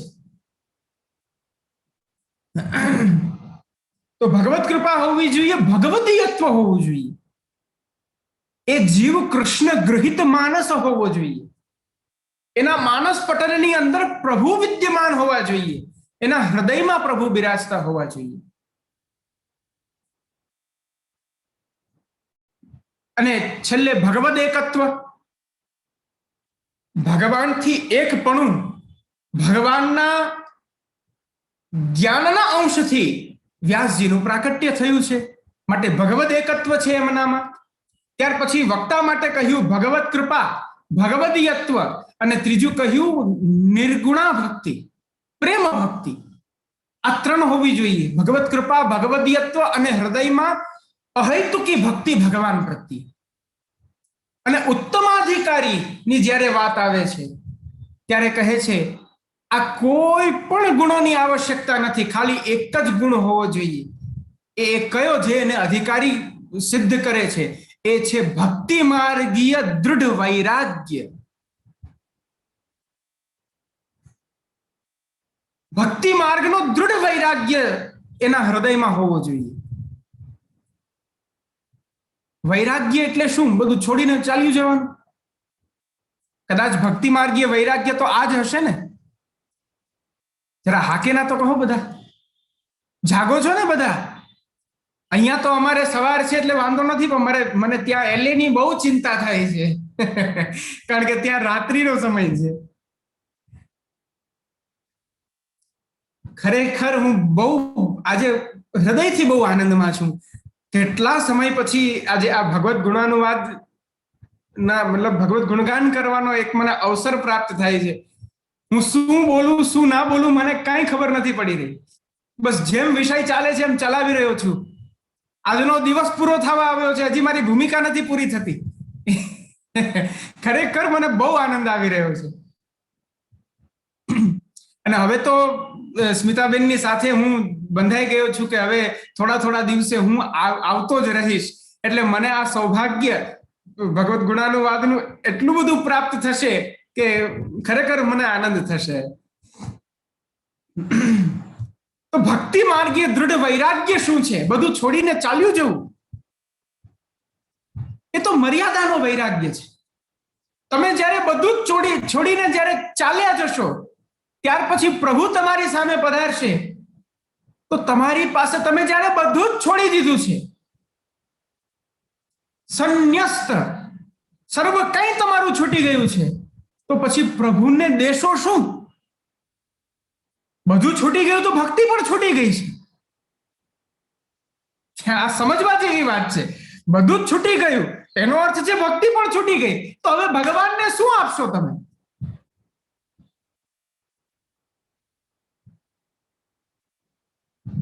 ભક્તિ માર્ગીય વૈરાગ્ય છે ભગવદ અતિરિક્તેષુ રાગા ભાવો વૈરાગ્યમ. ભગવાનથી અતિરિક્ત આ જે કાંઈ પણ સંસારમાં જે દૃશ્યમાન જે કાંઈ પણ દૃશ્ય છે, પદાર્થ છે, એ સર્વમાંથી અનાસક્તતા અને કેવલ ભગવાનમાં અનુરાગ, ભગવાનમાં પ્રેમ, ભગવાનમાં આસક્તિ, આનું નામ ભક્તિ માર્ગીય વૈરાગ્ય.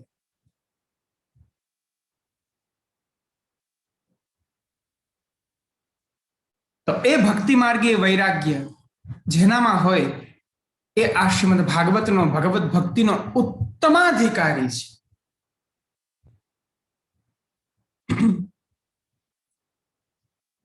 ત્યાર પછી તો ઘણો બધો શાસ્ત્રાર્થ છે કે સૂતજી શા માટે હિનાધિકારી છે. એમણે તો પરંપરાથી શ્રીમદ ભાગવતનું શ્રવણ કર્યું છે, તો એ કેમ હિનાધિકારી થયા? વ્યાસજી તો જ્ઞાનાવતાર છે ભગવાનના, નારદજી પણ બ્રહ્માજીના પુત્ર છે, એને કેમ મધ્યમાધિકારી બનાવ્યા? અને એક સામાન્ય પરીક્ષિત રાજા સુખદેવજી આને ઉત્તમાધિકારી બનાવી દીધા. ઘણો બધો શાસ્ત્રાર્થ છે. કહ્યું કે સૂતજી ભાગવતને પરંપરાથી સાંભળેલા છે, પરંતુ પોતે શ્રીમદ ભાગવતને ભાગવતમાં ભગવાન નામનો વિક્રય કરીને પોતે કથા કહી રહ્યા છે, એના દ્વારા પોતાની આજીવિકા ચાલે છે. તો એ ઉત્તમાધિકારી ન થઈ શકે જે વિક્રય કરે છે. માટે એ સૂતજી એટલે એમનું કાર્ય જ છે કે પુરાણોને વાંચવું, અને પુરાણો વાંચે તો જ એની આજીવિકા ચાલે. માટે વિક્રય કરી રહ્યા છે, માટે તે હિનાધિકારી છે. વ્યાસજી ભગવાનના જ્ઞાનાવતાર છે, પરંતુ એમના હૃદયમાં અસંતોષ છે. પરંતુ એ પણ એ અસંતોષ અહંકારથી જન્મેલો છે. અહંકારથી અસંતોષ જન્મ્યો છે. અને નારદજી કાર્યાવેશ, નારદજીમાં સદાને માટે કાર્યનો આવેશ છે. વૈરાગ્ય એમનામાં એટલા માટે દૃઢ નથી થતું કારણ કે નારદજી ક્યારેય પણ એક સ્થાને બેસીને પ્રભુમાં ધ્યાન નથી ધરી શકતા, એ વિચરણ જ કરતા રહે છે. એમનામાં કાર્યનો આવેશ છે, એટલે મધ્યમાધિકારી થયા. દૃઢ વૈરાગ્ય એમને પ્રાપ્ત ન થયો. અને સુખદેવજી તો પરમહંસ છે, સર્વ કાંઈ છોડીને બેઠા છે. ભગવાનની લીલાને સાંગોપાંગ હૃદયમાં જેને ધારણ કરી છે અને એ જ લીલામાં જેનું સદાને માટે ચિંતન રહ્યું છે એવા સુખદેવજી છે.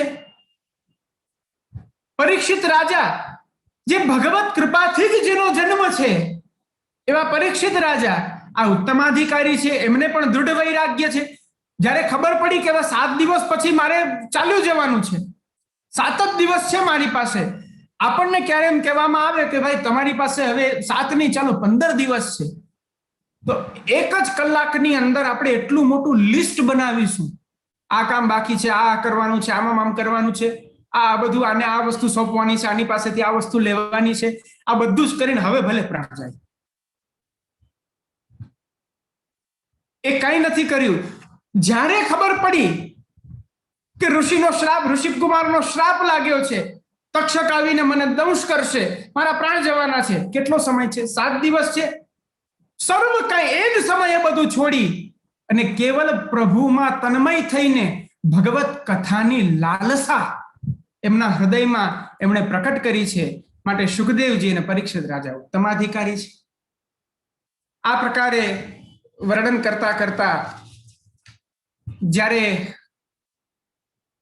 7મો અધ્યાય આવે છે, 7મા અધ્યાયની અંદર અશ્વત્થામાનું વર્ણન આવે છે. અશ્વત્થામાએ દ્રૌપદીના સુતેલા 5 પુત્રોનો વધ કર્યો.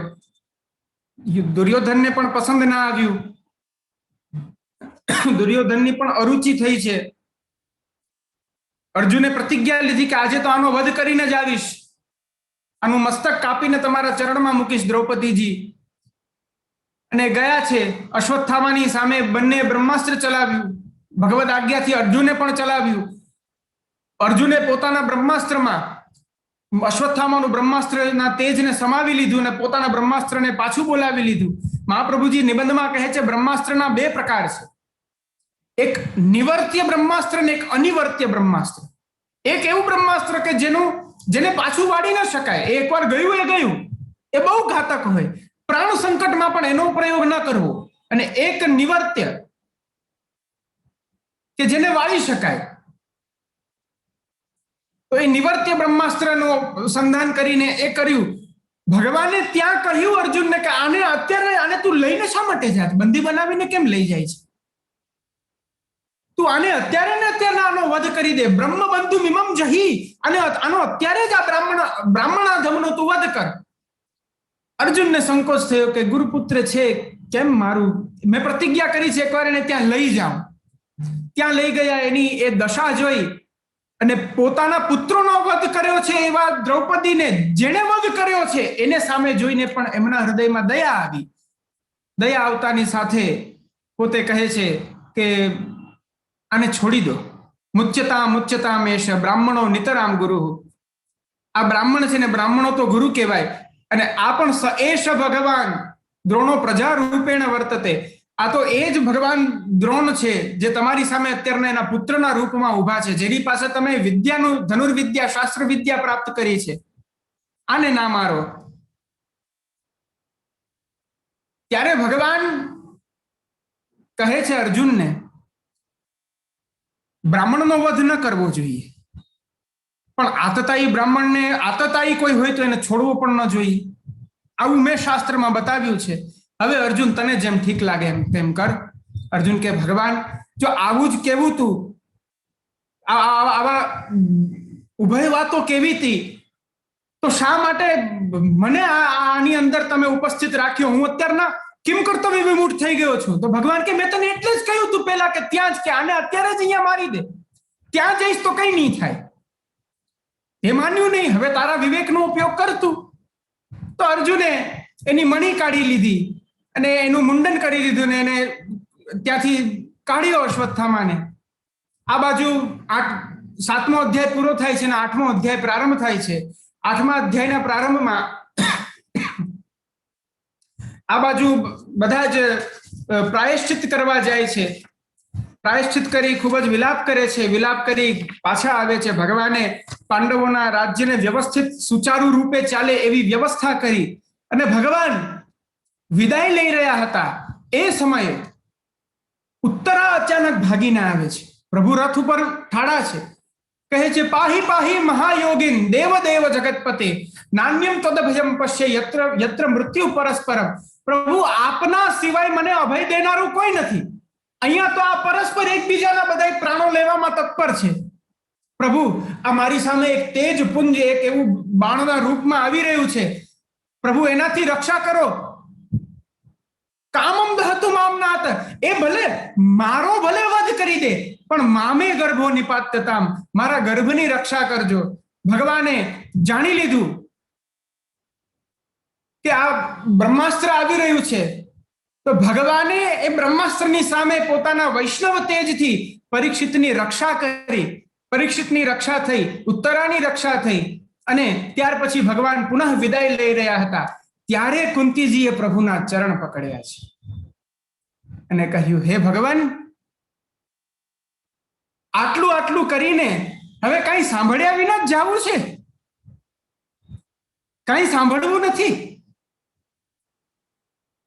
સાંભળો. નમસ્યે પુરુષમ ત્વાદ્યમ ઈશ્વરમ પ્રકૃતે પરમ અલક્ષ્યમ સર્વભૂતાનાં અંતર્બહિરવસ્થિતમ. આ પ્રકારે કુંતી સ્તુતિનો આખો પૂર્વ પ્રસંગ આપ સૌની સમક્ષ રાખ્યો છે. હવે કુંતી સ્તુતિનો હું પ્રારંભ કરું એ પહેલા આ 8મા અધ્યાયની એક કારિકા શ્રી મહાપ્રભુજીની આપણે જોઈએ. આ અધ્યાયની અંદર શું વર્ણન છે?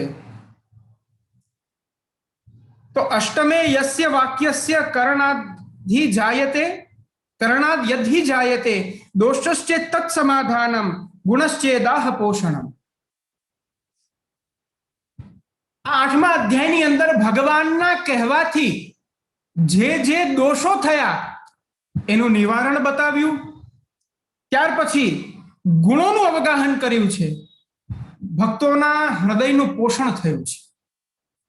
ભગવાને કહ્યું આ બધાનો વધ કરો, તો સ્વજનો ગુરુજનો બધાનો વધ થયો, તો એનો દોષ તો લાગે, તો એના પ્રાયશ્ચિતનું નિરૂપણ આમાં થયું છે. પાંડવો બધા તીર્થમાં જઈને ત્યાં પ્રાયશ્ચિત કરે છે, અને ત્યાર પછી દોષનું સમાધાન થઈ અને ભગવાનના ગુણો બતાવ્યા છે. કુંતીજીએ ગુણો બતાવી પોતાના હૃદયને પોષિત કર્યું છે ભગવાનની કૃપા દ્વારા. પાંડવોએ, કુંતીજીએ. આ અધ્યાયનો મુખ્ય વર્ણ્ય વિષય છે. હવે કુંતીજી 26 શ્લોકોની અંદર પોતાનું વર્ણન કરશે, પોતાના હૃદયના ભાવો પ્રકટ કરશે, પરંતુ જે સ્તુતિ જે પ્રભુની કરી છે એ સ્તુતિની અંદર પ્રભુની 8 પ્રકારે અષ્ટવિધ સ્વરૂપોનું વર્ણન કર્યું છે. તેનું વર્ણન આવે છે, સ્વરૂપ ગુણ લીલાદિ દુષ્ટ દુર્ગત્વ લક્ષણૈ જન્મ કારણ નિર્ધાર ફલ દૈન્ય નિજાર્થનૈ. આ 8 વસ્તુઓનું નિરૂપણ આ 26 શ્લોકોમાં કર્યું છે. ક્યાંક એક વિષય લઈને 4 શ્લોકો કયા છે, ક્યાંક એક વિષય લઈને એક જ શ્લોક કયો છે, એક વિષય લઈને 3 શ્લોક કયા છે, એમ કરી અને 8 વિષય 26 શ્લોકો, એ પ્રકારે આખી કુંતી સ્તુતિનું એક રૂપક તૈયાર થાય છે. 8 વસ્તુ કઈ? તો પહેલું કયું? સ્વરૂપ. સ્વરૂપનું વર્ણન કર્યું છે. ત્યાર પછી ગુણ, પ્રભુના ગુણોનું વર્ણન કર્યું છે. ત્યાર પછી લીલાનું વર્ણન કર્યું છે. ત્યાર પછી દુષ્ટ દુર્ગત્વ, આ પ્રભુનું એક સ્વરૂપ છે કે દુર્જનો કદી પ્રભુને જાણી નથી શકતા. દુષ્ટ દુર્ગત્વના શ્લોકો આવશે. ત્યાર પછી પ્રભુએ શા માટે પ્રાકટ્ય લીધું, એનું શું કારણ છે? તો જન્મ કારણ નિર્ધાર, એ પાંચમો વિષય. ત્યાર પછી પ્રભુ દ્વારા જીવની ફલ પ્રાપ્તિ, તો એ ફલ. અને છેલ્લે કુંતીજી કહે છે, પ્રભુ હું અનંત દોષોથી ભરેલી છું, આપ અનંત ગુણોના સાગર છો, એવું કહીને પોતે દૈન્યનું નિરૂપણ કરે છે. 7મું. અને છેલ્લે નિજ અર્થ, વિવિધ વિવિધ પ્રકારે દૈન્યનું વર્ણન કરીને પોતાની કામના વ્યક્ત કરે છે કે હે પ્રભુ, આપ આટલો સમય અમારી સાથે રહ્યા, મારી કામના બસ એટલી છે, એને હું આપને બહુ સ્પષ્ટ તો નહીં કહી શકું, પરંતુ આપને ખૂબ જ લક્ષણાથી કહી રહી છું કે હે પ્રભુ, જો આપ પધારશો તો આ હસ્તિનાપુરનું શું થશે? આ પાંડવો જે આપના આશ્રયના બલથી અહીં સુધી પહોંચ્યા છે, એ તો નિર્બલ થઈ જશે. અરે એ છોડી દો, આ જનપદ, આ રાષ્ટ્ર, આ વન ઉપવન, આ આખું હસ્તિનાપુર, આખું કુરુ રાષ્ટ્ર, આખું કુરુ પ્રદેશ, જે આપ અહીંયા ઉપસ્થિત છો, તો આપના ચરણ કમલના સ્પર્શથી આ ભૂમિ આટલી શોભાયમાન લાગી રહી છે. તો પ્રભુ, આપ જ જો પધારી જશો તો આ બધાની શું દશા થશે? ભગવાન કે પણ મારે જવું તો પડશે જ. તો કુંતીજી કહે છે, તો પછી પધાર્યા હતા શા માટે? જો આપ પધાર્યા, આ આખું બધી હરિયાળી કરી દીધી, ખૂબ જ સુંદર વાતાવરણ આપે નિર્મિત કર્યું, સર્વને કૃતાર્થ કૃતકૃત્ય કર્યા, અને હવે પધારી જાઓ છો તો પાછું બધું બંજર કરીને જવાનો અર્થ શું છે? તો પધાર્યા શા માટે? માટે મારી એક જ કામના છે કે આપ કદી મને છોડીને, અમને સૌને છોડીને ક્યારેય ન પધારો. આ 8 વિષયોનું નિરૂપણ આ કુંતી સ્તુતિની અંદર કરવામાં આવે છે. પ્રભુનું સ્વરૂપ કેવું હોય, પ્રભુના સ્વરૂપનું વર્ણન કેવું છે, એ પ્રથમ 3 શ્લોક દ્વારા કુંતીજી કર્યું છે. આ 8 પ્રકારે શા માટે સ્તુતિ કરી? તો કહે છે, ઋષિકેશમ પ્રથાસ્તૌષિન નમસ્કાર પુરસ્સરમ. દંડવત પ્રણામ કરતા કરતા ભગવાનને કુંતીજી સ્તુતિ કરે છે. એનો એક જ હેતુ છે, સ્વરૂપાપ્ત્યય, ભગવાનને પ્રાપ્ત કરવા માટે. હવે નિર્ભય થયા છે. પૂર્વની ભૂમિકાને હવે આપ સૌ યાદ કરો. હવે છેટ ભગવાનને જવાનો સમય આવ્યો છે, પધારવાનો સમય આવ્યો, ત્યારે કુંતીજી નિર્ભય થયા છે. નિર્ભય થઈ અને હવે કૃપાનું અનુસંધાન કરીને જે પાસે હતા એ પ્રભુને પ્રાપ્ત કરવા દોડે છે. અત્યાર સુધી તો ભય હતો, શોક હતો, મોહ હતો. મુખ્ય હેતુ સ્વરૂપ પ્રાપ્તિ છે. પ્રથમ શ્લોક દ્વારા સ્વરૂપનું વર્ણન કર્યું છે કે પ્રભુનું સ્વરૂપ કેવું છે.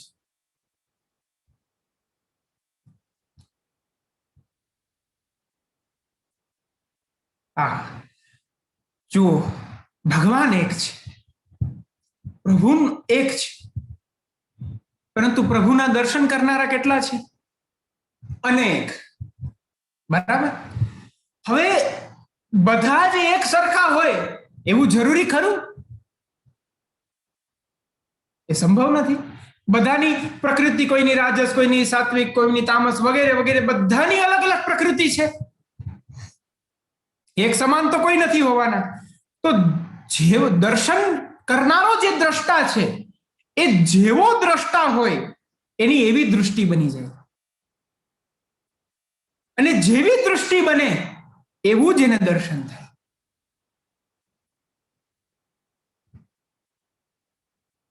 મને પ્રસંગ યાદ આવે છે, કંસના રંગમંચની અંદર જ્યારે મલ્લયુદ્ધ થઈ રહ્યું હતું, એ સમયે જ્યારે કુવલયાપીડનો ઉદ્ધાર કરી અને ભગવાન અને દાવજી બંને આપ પ્રભુ એના મંચની અંદર જ્યારે પધારે છે, ત્યારે પ્રભુનું દર્શન જે છે, જે સ્વરૂપ છે, ત્યાં મલ્લો હતા, ચાણૂર, મુષ્ટિક, શલ, તોશલ વગેરે, એ બધાને ભગવાન પથ્થર જેવા લાગ્યા. મલ્લાનામ શનિ નૃણામ નરવરઃ. હવે ત્યાંના જે દ્રષ્ટા હતા એ બધાને એવું લાગ્યું, અરે આ તો નરોત્તમ, પુરુષોમાં સૌથી શ્રેષ્ઠ જે કોઈ હોય, સર્વ ગુણ સંપન્ન જે કોઈ હોય, એ આ છે.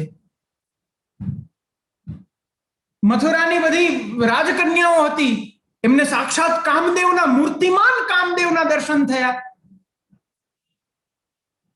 ત્યાં પાછા ગોપો પણ બેઠા હતા. એને થયું, અરે અરે અરે, ये तो કનૈયા હે, અરે આ તો આપણો કૃષ્ણ છે, અરે કાના, અરે જો જો જો આની શોભા જુઓ, કેવી શોભા છે. સખ્યતા પ્રકટ થઈ. કંસને સાક્ષાત મૃત્યુના દર્શન થાય છે કે આ સાક્ષાત મૃત્યુ મારી સામે આવી રહી છે. જે કંસના ત્રાસથી ત્રસ્ત હતા એમને એના ઉદ્ધાર, એના તારણહારના દર્શન થયા. તો જેવા દ્રષ્ટા હતા એવી દૃષ્ટિ થઈ, જેવી દૃષ્ટિ હતી એવું જ દર્શન થયું. એ જ ભગવાન ધ્રુવજીને અલગ રીતના દર્શન આપે છે, પ્રહલાદજીને અલગ રીતના દર્શન આપે છે, ઉદ્ધવજીની સમક્ષ અલગ રીતના પ્રભુ બિરાજે છે, વ્રજભક્તોની સામે અલગ રીતના દર્શન આપે છે, ભીષ્મજીને અલગ રીતના દર્શન આપ્યા છે.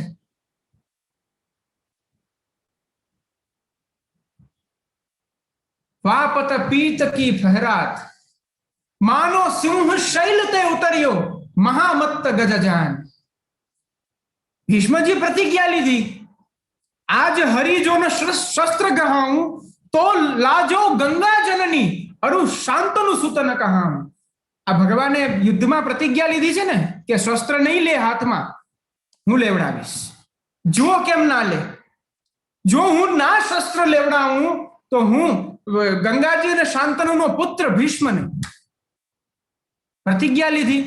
હવે જો ભગવાનની પ્રતિજ્ઞા ભગવાન તોડે તો જેટલા પણ વેદો છે, જેટલા પણ શાસ્ત્રો છે એ બધા ખોટા પડી જાય. કેમ કે એની અંદર ભગવાનના વાક્યને સર્વોપરી માનવામાં આવ્યું છે અને એ તો ક્યારેય મિથ્યા હોય જ નહીં. પણ આ બાજુ ભક્તનો મનોરથ જુઓ. પ્રતિજ્ઞા કરી છે, એવું ભીષણ યુદ્ધ કરે છે અર્જુનની સાથે ભીષ્મજી. અર્જુન સામનો નથી કરી શકતો. અરે એને તીરને સંધાન કરવાનો અવસર નથી પ્રાપ્ત થતો, મૂંઝાઈ રહ્યો છે. એના વક્ષસ્થળને, એના કવચને ભીષ્મજીના બાણ ભેદી રહ્યા છે. ભગવાન બચાવવાની કોશિશ કરે, રથની આ દિશામાં લે, આ દિશામાં લે. જે દિશાથી પવન આવતો હોય એ દિશાને ભેદીને બાણ આવે તો એનાથી વિપરીત દિશામાં રથને લઈ જાય તો બાણ આમ ચાલ્યું જાય. ભીષ્મજીને ભગવાન ઉપર ગુસ્સો આવે છે, પ્રભુ ઉપર પણ બાણ છોડે છે. મમ નિશ્ચિત શરીર વિભિદ્યમાન. ભીષ્મજી પોતે કહે છે કે મારા બાણોથી જેમનું કવચ પણ વિંધાઈ અને વક્ષસ્થળ વિંધાણું છે એવા પ્રભુ આ. પછી ભગવાનને ક્રોધ આવ્યો, અર્જુનને રથ ઉભો રાખીને કહ્યું, તું હવે કઈ કરે છે કે હું કરું? તારે કઈ હવે બહુ થઈ ગયું, હવે તારે કઈ કરવું છે નહીતર હું કરું? અર્જુન આમ હતાશ થાય છે, ઢીલો પડે છે. ભગવાન કે તું અહીં નહીં બેસવું, હમણાં આમ. માનો સિંહ શૈલ તે ઉતર્યો, મહામત્ત ગજજાન. જ્યારે એક વનના રાજા સિંહની સામે, જ્યારે એક મદોન્મત્ત ગજરાજ જ્યારે પોતાની ગર્જના કરે ત્યારે સિંહના અહંકારને બહુ મોટી ઠેસ પહોંચે છે. ત્યારે સિંહની એવી વિશાળ ગર્જના થાય, સિંહનો એવો ભયાનક આક્રમણ ગજની ઉપર થાય કે ગજરાજ પરાજિત થઈ જાય છે. તો જેમ એક મોટા પર્વત ઉપર એક સિંહ બેઠો હોય અને ત્યાંથી જેમ છલાંગ લગાવે એ પ્રકારે ભગવાને રથ ઉપરથી છલાંગ લગાવી. બાજુમાં એક રથનું પૈયું હતું એ હાથમાં લીધું અને ભીષ્મજીની સામે પધાર્યા છે. વાપત પીત કી ફહેરાત. પ્રભુનો એક જે પટકો હતો એ પ્રભુનું પિતાંબર ત્યાં ફેરાઈ રહ્યું છે અને હાથમાં ચક્ર લઈ એ રથનું અને આવી રહ્યા છે. આ પણ એક સ્વરૂપ છે. તૃતીય સ્કંદમાં વર્ણન આવે છે, ये संयुगे चक्षत तार्क्ष्य पुत्र. असुरो नित्यने માટે ભગવાનના કેવા દર્શન કરે છે. આકાશ માર્ગથી પ્રભુ પધારી રહ્યા છે, ગરુડ ઉપર વિદ્યમાન છે. પ્રભુના અષ્ટબાહુ 8 ભુજાઓ પ્રકટ થઈ છે. 8 ભુજાઓમાં વિભિન્ન શસ્ત્રો ધારણ કર્યા છે અને પ્રભુ જાણે એ અસુરનો ઉદ્ધાર કરી રહ્યા હોય એ પ્રકારે એના કાલનું સ્વરૂપ બનીને પધારે છે. તો એને અલગ દર્શન થાય છે. ગોપીજનોને અલગ દર્શન થાય છે.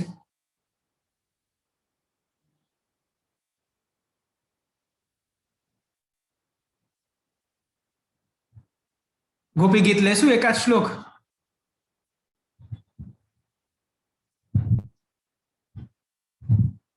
સમય ચાલો 2 મિનિટ જોઈ લઈએ. ઇતર રાગ વિસ્મરણમ નૃણામ વિતર વીરનસ્તે ધરામૃતમ. હે પ્રભુ, આપ સુંદર વેણુનાદ કરતા કરતા જ્યારે આપ વ્રજમાં ગૌચારણ કરીને પધારો છો ત્યારે આપના એ દર્શન કરીને આપના એ વેણુનાદને કર્ણથી હૃદય સુધી પહોંચાડીને જ્યારે અમે આપનું ચિંતન કરીએ છીએ, આપના સ્વરૂપનું ધ્યાન ધરીએ છીએ, ત્યારે એ સ્વરૂપ એમાં પણ એ મુખારવિંદ જ્યારે અમારા નેત્રોની સમક્ષ પ્રકટ થાય છે, એ મુખારવિંદમાં જે આપના લીલાત્મક નેત્ર કટાક્ષો જ્યારે અમારા સન્મુખ જ્યારે પ્રકટ થાય છે, ત્યારે ઇતર રાગ વિસ્મરણમ, આ સંસારના જે ઇતર વિષયો છે, જે ઇતર રાગ છે, સર્વનું વિસ્મરણ, એ બધું જ અમે ભૂલી જઈએ છીએ, ભાન ભૂલી જઈએ છીએ. આવા સ્વરૂપના દર્શન થાય છે. એક જ સમયે એક જ પ્રભુ રૌદ્ર, કરુણ, બીભત્સ, શૃંગાર, હાસ્ય, વીર વગેરે વગેરે પ્રત્યેક સાહિત્યમાં જે રસોનું વર્ણન આવે છે, પ્રત્યેક રસોને પ્રભુ પ્રકટ કરી શકે છે, કારણ કે પ્રભુ આપ પરિપૂર્ણ છે. પૂર્ણાનંદો હરિસ તસ્માત, ભગવાન પૂર્ણાનંદ છે, પૂર્ણ છે. એવા પૂર્ણ કે જેમનામાંથી પૂર્ણ પણ કાઢવામાં આવે તો પણ એ પૂર્ણ છે. પૂર્ણ નીકાળવા છતાં પણ શેષ પૂર્ણ જ છે, એવું જે સ્વરૂપ છે એ પ્રભુનું છે. એવા સ્વરૂપનું વર્ણન કુંતીજી પ્રથમ 3 શ્લોક દ્વારા કરી રહ્યા છે. નમસ્યે પુરુષમ ત્વાદ્યમ ઈશ્વરમ પ્રકૃતે પરમ અલક્ષ્યમ સર્વભૂતાનામ અંતર બહિરવસ્થિતમ. હે પ્રભુ, હું આપને નમસ્કાર કરું છું. આપ આદિપુરુષ છો, એવા આદિપુરુષને હું નમસ્કાર કરું છું. આપ ઈશ્વર છો, એ ઈશ્વર સ્વરૂપને હું નમસ્કાર કરું છું. આપ પ્રકૃતિથી પર છો, તો એ જે પ્રકૃતિથી પર આપના એ સ્વરૂપને હું નમસ્કાર કરું છું. આપ અલક્ષ્ય છો, આપને કોઈ જોઈ નથી શકતું, આપને કોઈ જાણી પણ નથી શકતું, માટે હું આપને નમસ્કાર કરું છું. પરંતુ સર્વભૂતોના, સર્વ જીવોના હૃદયમાં અને બહાર આપ વિદ્યમાન છો.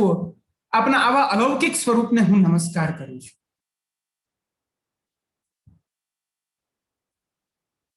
આ પ્રકારે કુંતીજી ભગવાનના સ્વરૂપનું વર્ણન કરે છે. ત્યાર પછીનો બીજો શ્લોક, માયા જવનિકાચ્છન્ન મજ્ઞાધોક્ષજમ અવ્યયમ નલક્ષ્યસે મૂઢ દૃષા નટો નાટ્ય ધરો યથા. આ કેટલું અદ્ભુત ગૂઢ ગહન વર્ણન છે. આપ અલક્ષ્ય છો, દેખાતા નથી, પણ બધાના અંદર અને બહાર વિદ્યમાન છો. પણ આપ શા માટે નથી દેખાતા? તો કહે છે માયા જવનિકાચ્છન્ન, માયા રૂપી પડદાથી આપ સદાને માટે ઢકાયેલા છો. આ જીવ પોતાની ઇન્દ્રિયોથી કેમ નથી જોઈ શકતો? તો કહ્યું અધોક્ષજ, આપ અતિન્દ્રિય છો, અવ્યય અવિનાશી છો. ન લક્ષ્ય છે મૂઢ દૃષા.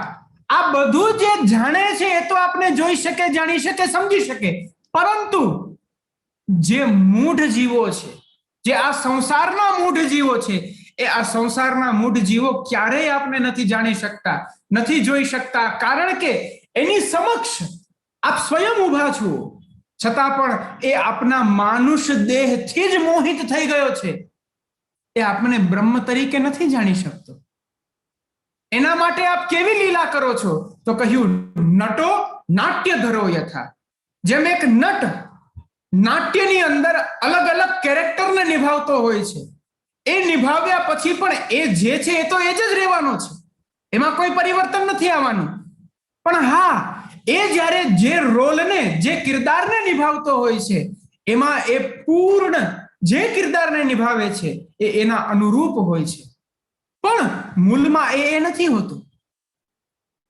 પણ આ મૂઢ જીવ જે સ્વરૂપને જુએ છે એ એને જ સમજી લે છે કે ના આ જ છે કૃષ્ણ. અરે એ તો માયાવી છે, એ તો બહુ નટખટ છે, અરે એ તો બહુ કપટી છે. એ પ્રભુના માનુષ દેહને આ મૂઢ જીવો શું સમજી શકવાના છે? પણ આવું માનુષ દેહ આપે, આવું માનુષ સ્વરૂપ શા માટે ધારણ કર્યું, શા માટે આપ પધાર્યા?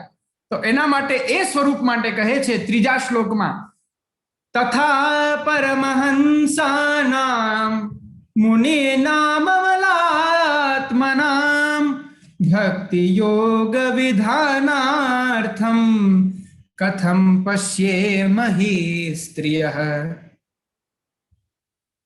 જે આપના પરમ ભક્ત છે, એવા પરમહંસો, જે આપના નિર્ગુણ જીવો છે, એ જીવોના હૃદયમાં ભક્તિ બીજને પધરાવાને માટે જ્યારે આપ પધારતા હો, કથમ પશ્યેમહિ સ્ત્રિયઃ, ત્યારે મારા જેવી આ અજ્ઞા મૂઢ સ્ત્રી એ આપને, આપના સ્વરૂપને કઈ રીતના જાણી શકશે પ્રભુ? આપનું આટલું ગૂઢ સ્વરૂપ છે. આ પ્રકારે કુંતીજી 3 શ્લોકો દ્વારા ભગવાનના સ્વરૂપનું નિરૂપણ કરે છે. આ 3 શ્લોકની સુબોધિનીજી એટલી અદ્ભુત છે, લેવાની ઈચ્છા છે પરંતુ સમય થયો છે, તો આજના દિવસે આટલું રાખીએ અને બસ પછી કાલના સત્રમાં વિશેષ પછી જે સુબોધિનીજી 3 શ્લોકની જોશું. અને સંભવતઃ જો સમય રહેશે, કદાચિત તો નહીં જ રહે, પરંતુ જો સમય રહેશે તો પછી ત્યાર પછીનો 4થો શ્લોક પણ આપણે જોઈશું. તો બસ આજના સત્રને આપણે અહીં જ વિરામ આપીએ. 11:15 થઈ ગયા છે, 10:30 સુધીનો સમય છે. મેં 15 મિનિટ આપની વધારે લીધી છે અને કાલે હજી આનાથી 15 મિનિટ થોડી વધારે મારે કદાચ લેવી પડે, તો એ અત્યારથી જ આપને હું કહી રાખું છું. તો આજના સત્રને અહીં વિરામ આપું છું અને બસ સ્મિતાબેનને કહી રહ્યો છું કે આગળનો આજે જે શ્રી બહુ સુંદર, બહુ આનંદ કાર્યક્રમ હોય એ આપ મને કહેજો.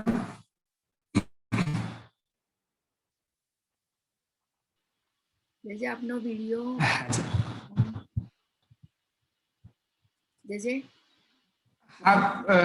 વિડીયો એકચ્યુઅલી થોડું નેટવર્ક ઇશ્યુ આવ્યું હતું, હવે ક્લિયર થયું? ઓકે જે આપના ચરણોમાં કોટી કોટી દંડવત પ્રણામ. બહુ સુંદર થયું?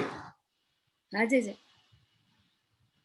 જે બહુ સુંદર આપણે સમજાયું, બહુ સુંદર. એટલે પહોંચી ગયા, મથુરાએ પહોંચી ગયા, વ્રજમાં પહોંચી ગયા, કઈ બહુ બહુ સુંદર.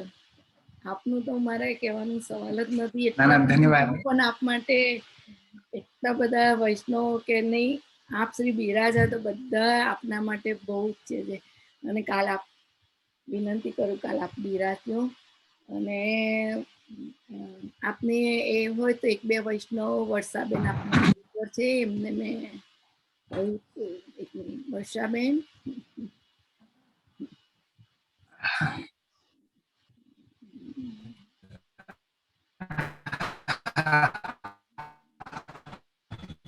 દંડ પ્રણામ જે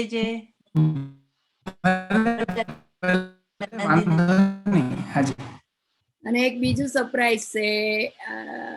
એક મિનિટ જે હાજી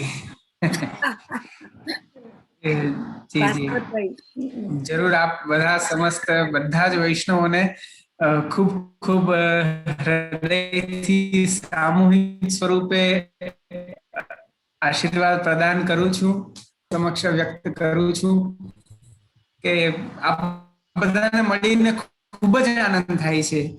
અને બસ મહાપ્રભુજીને એક જ વિનંતી છે કે આપણે સૌ વારે વારે મળતા રહીએ.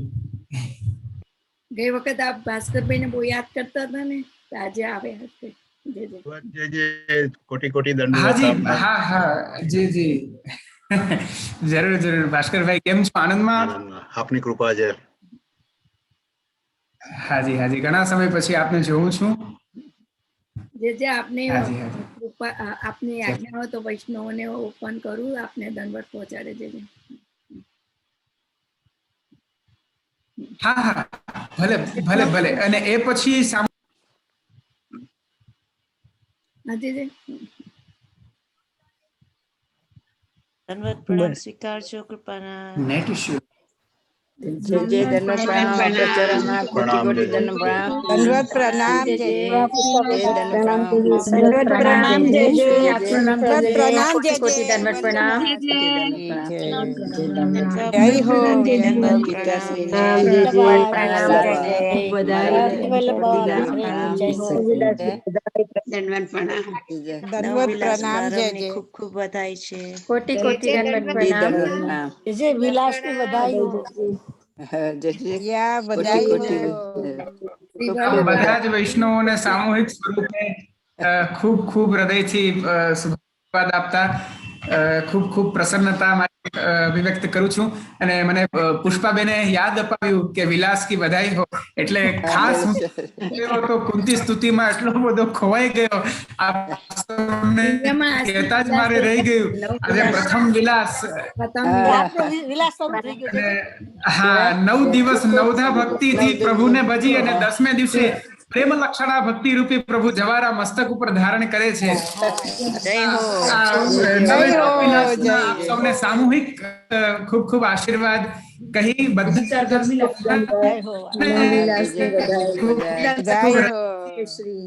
રજા લઈ રહ્યો છું. ખૂબ ખૂબ આશીર્વાદ. સ્મિતાબેન, દંડવત પ્રણામ. અને દંડવત પ્રણામ. લાલીને દંડવત પ્રણામ. મોટા બહુજીને દંડવત પ્રણામ. मातुश्री ने पिताश्री ने हमारे छोटा लाल ने कोटि कोटि धन्यवाद प्रणाम. જય જય શ્રી કાલ. માતૃશ્રી ને બોલાવે, અમે તો અમે દર્શન કરીએ. હા હા, એટલે મારા માતૃચરણ એકચ્યુઅલી છે ને બહારગામ અત્યારના રાજકોટ પધાર્યા છે રિપોર્ટ્સ માટે.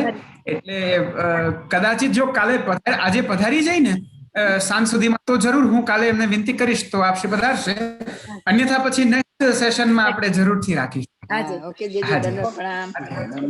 पुष्पेन बोलू छी जय जय दंडवत जय जय जय कोटि कोटि धन्यवाद प्रणाम. मास्टरથી જય पुष्पेन જય. बोलू છું. श्री वल्लभ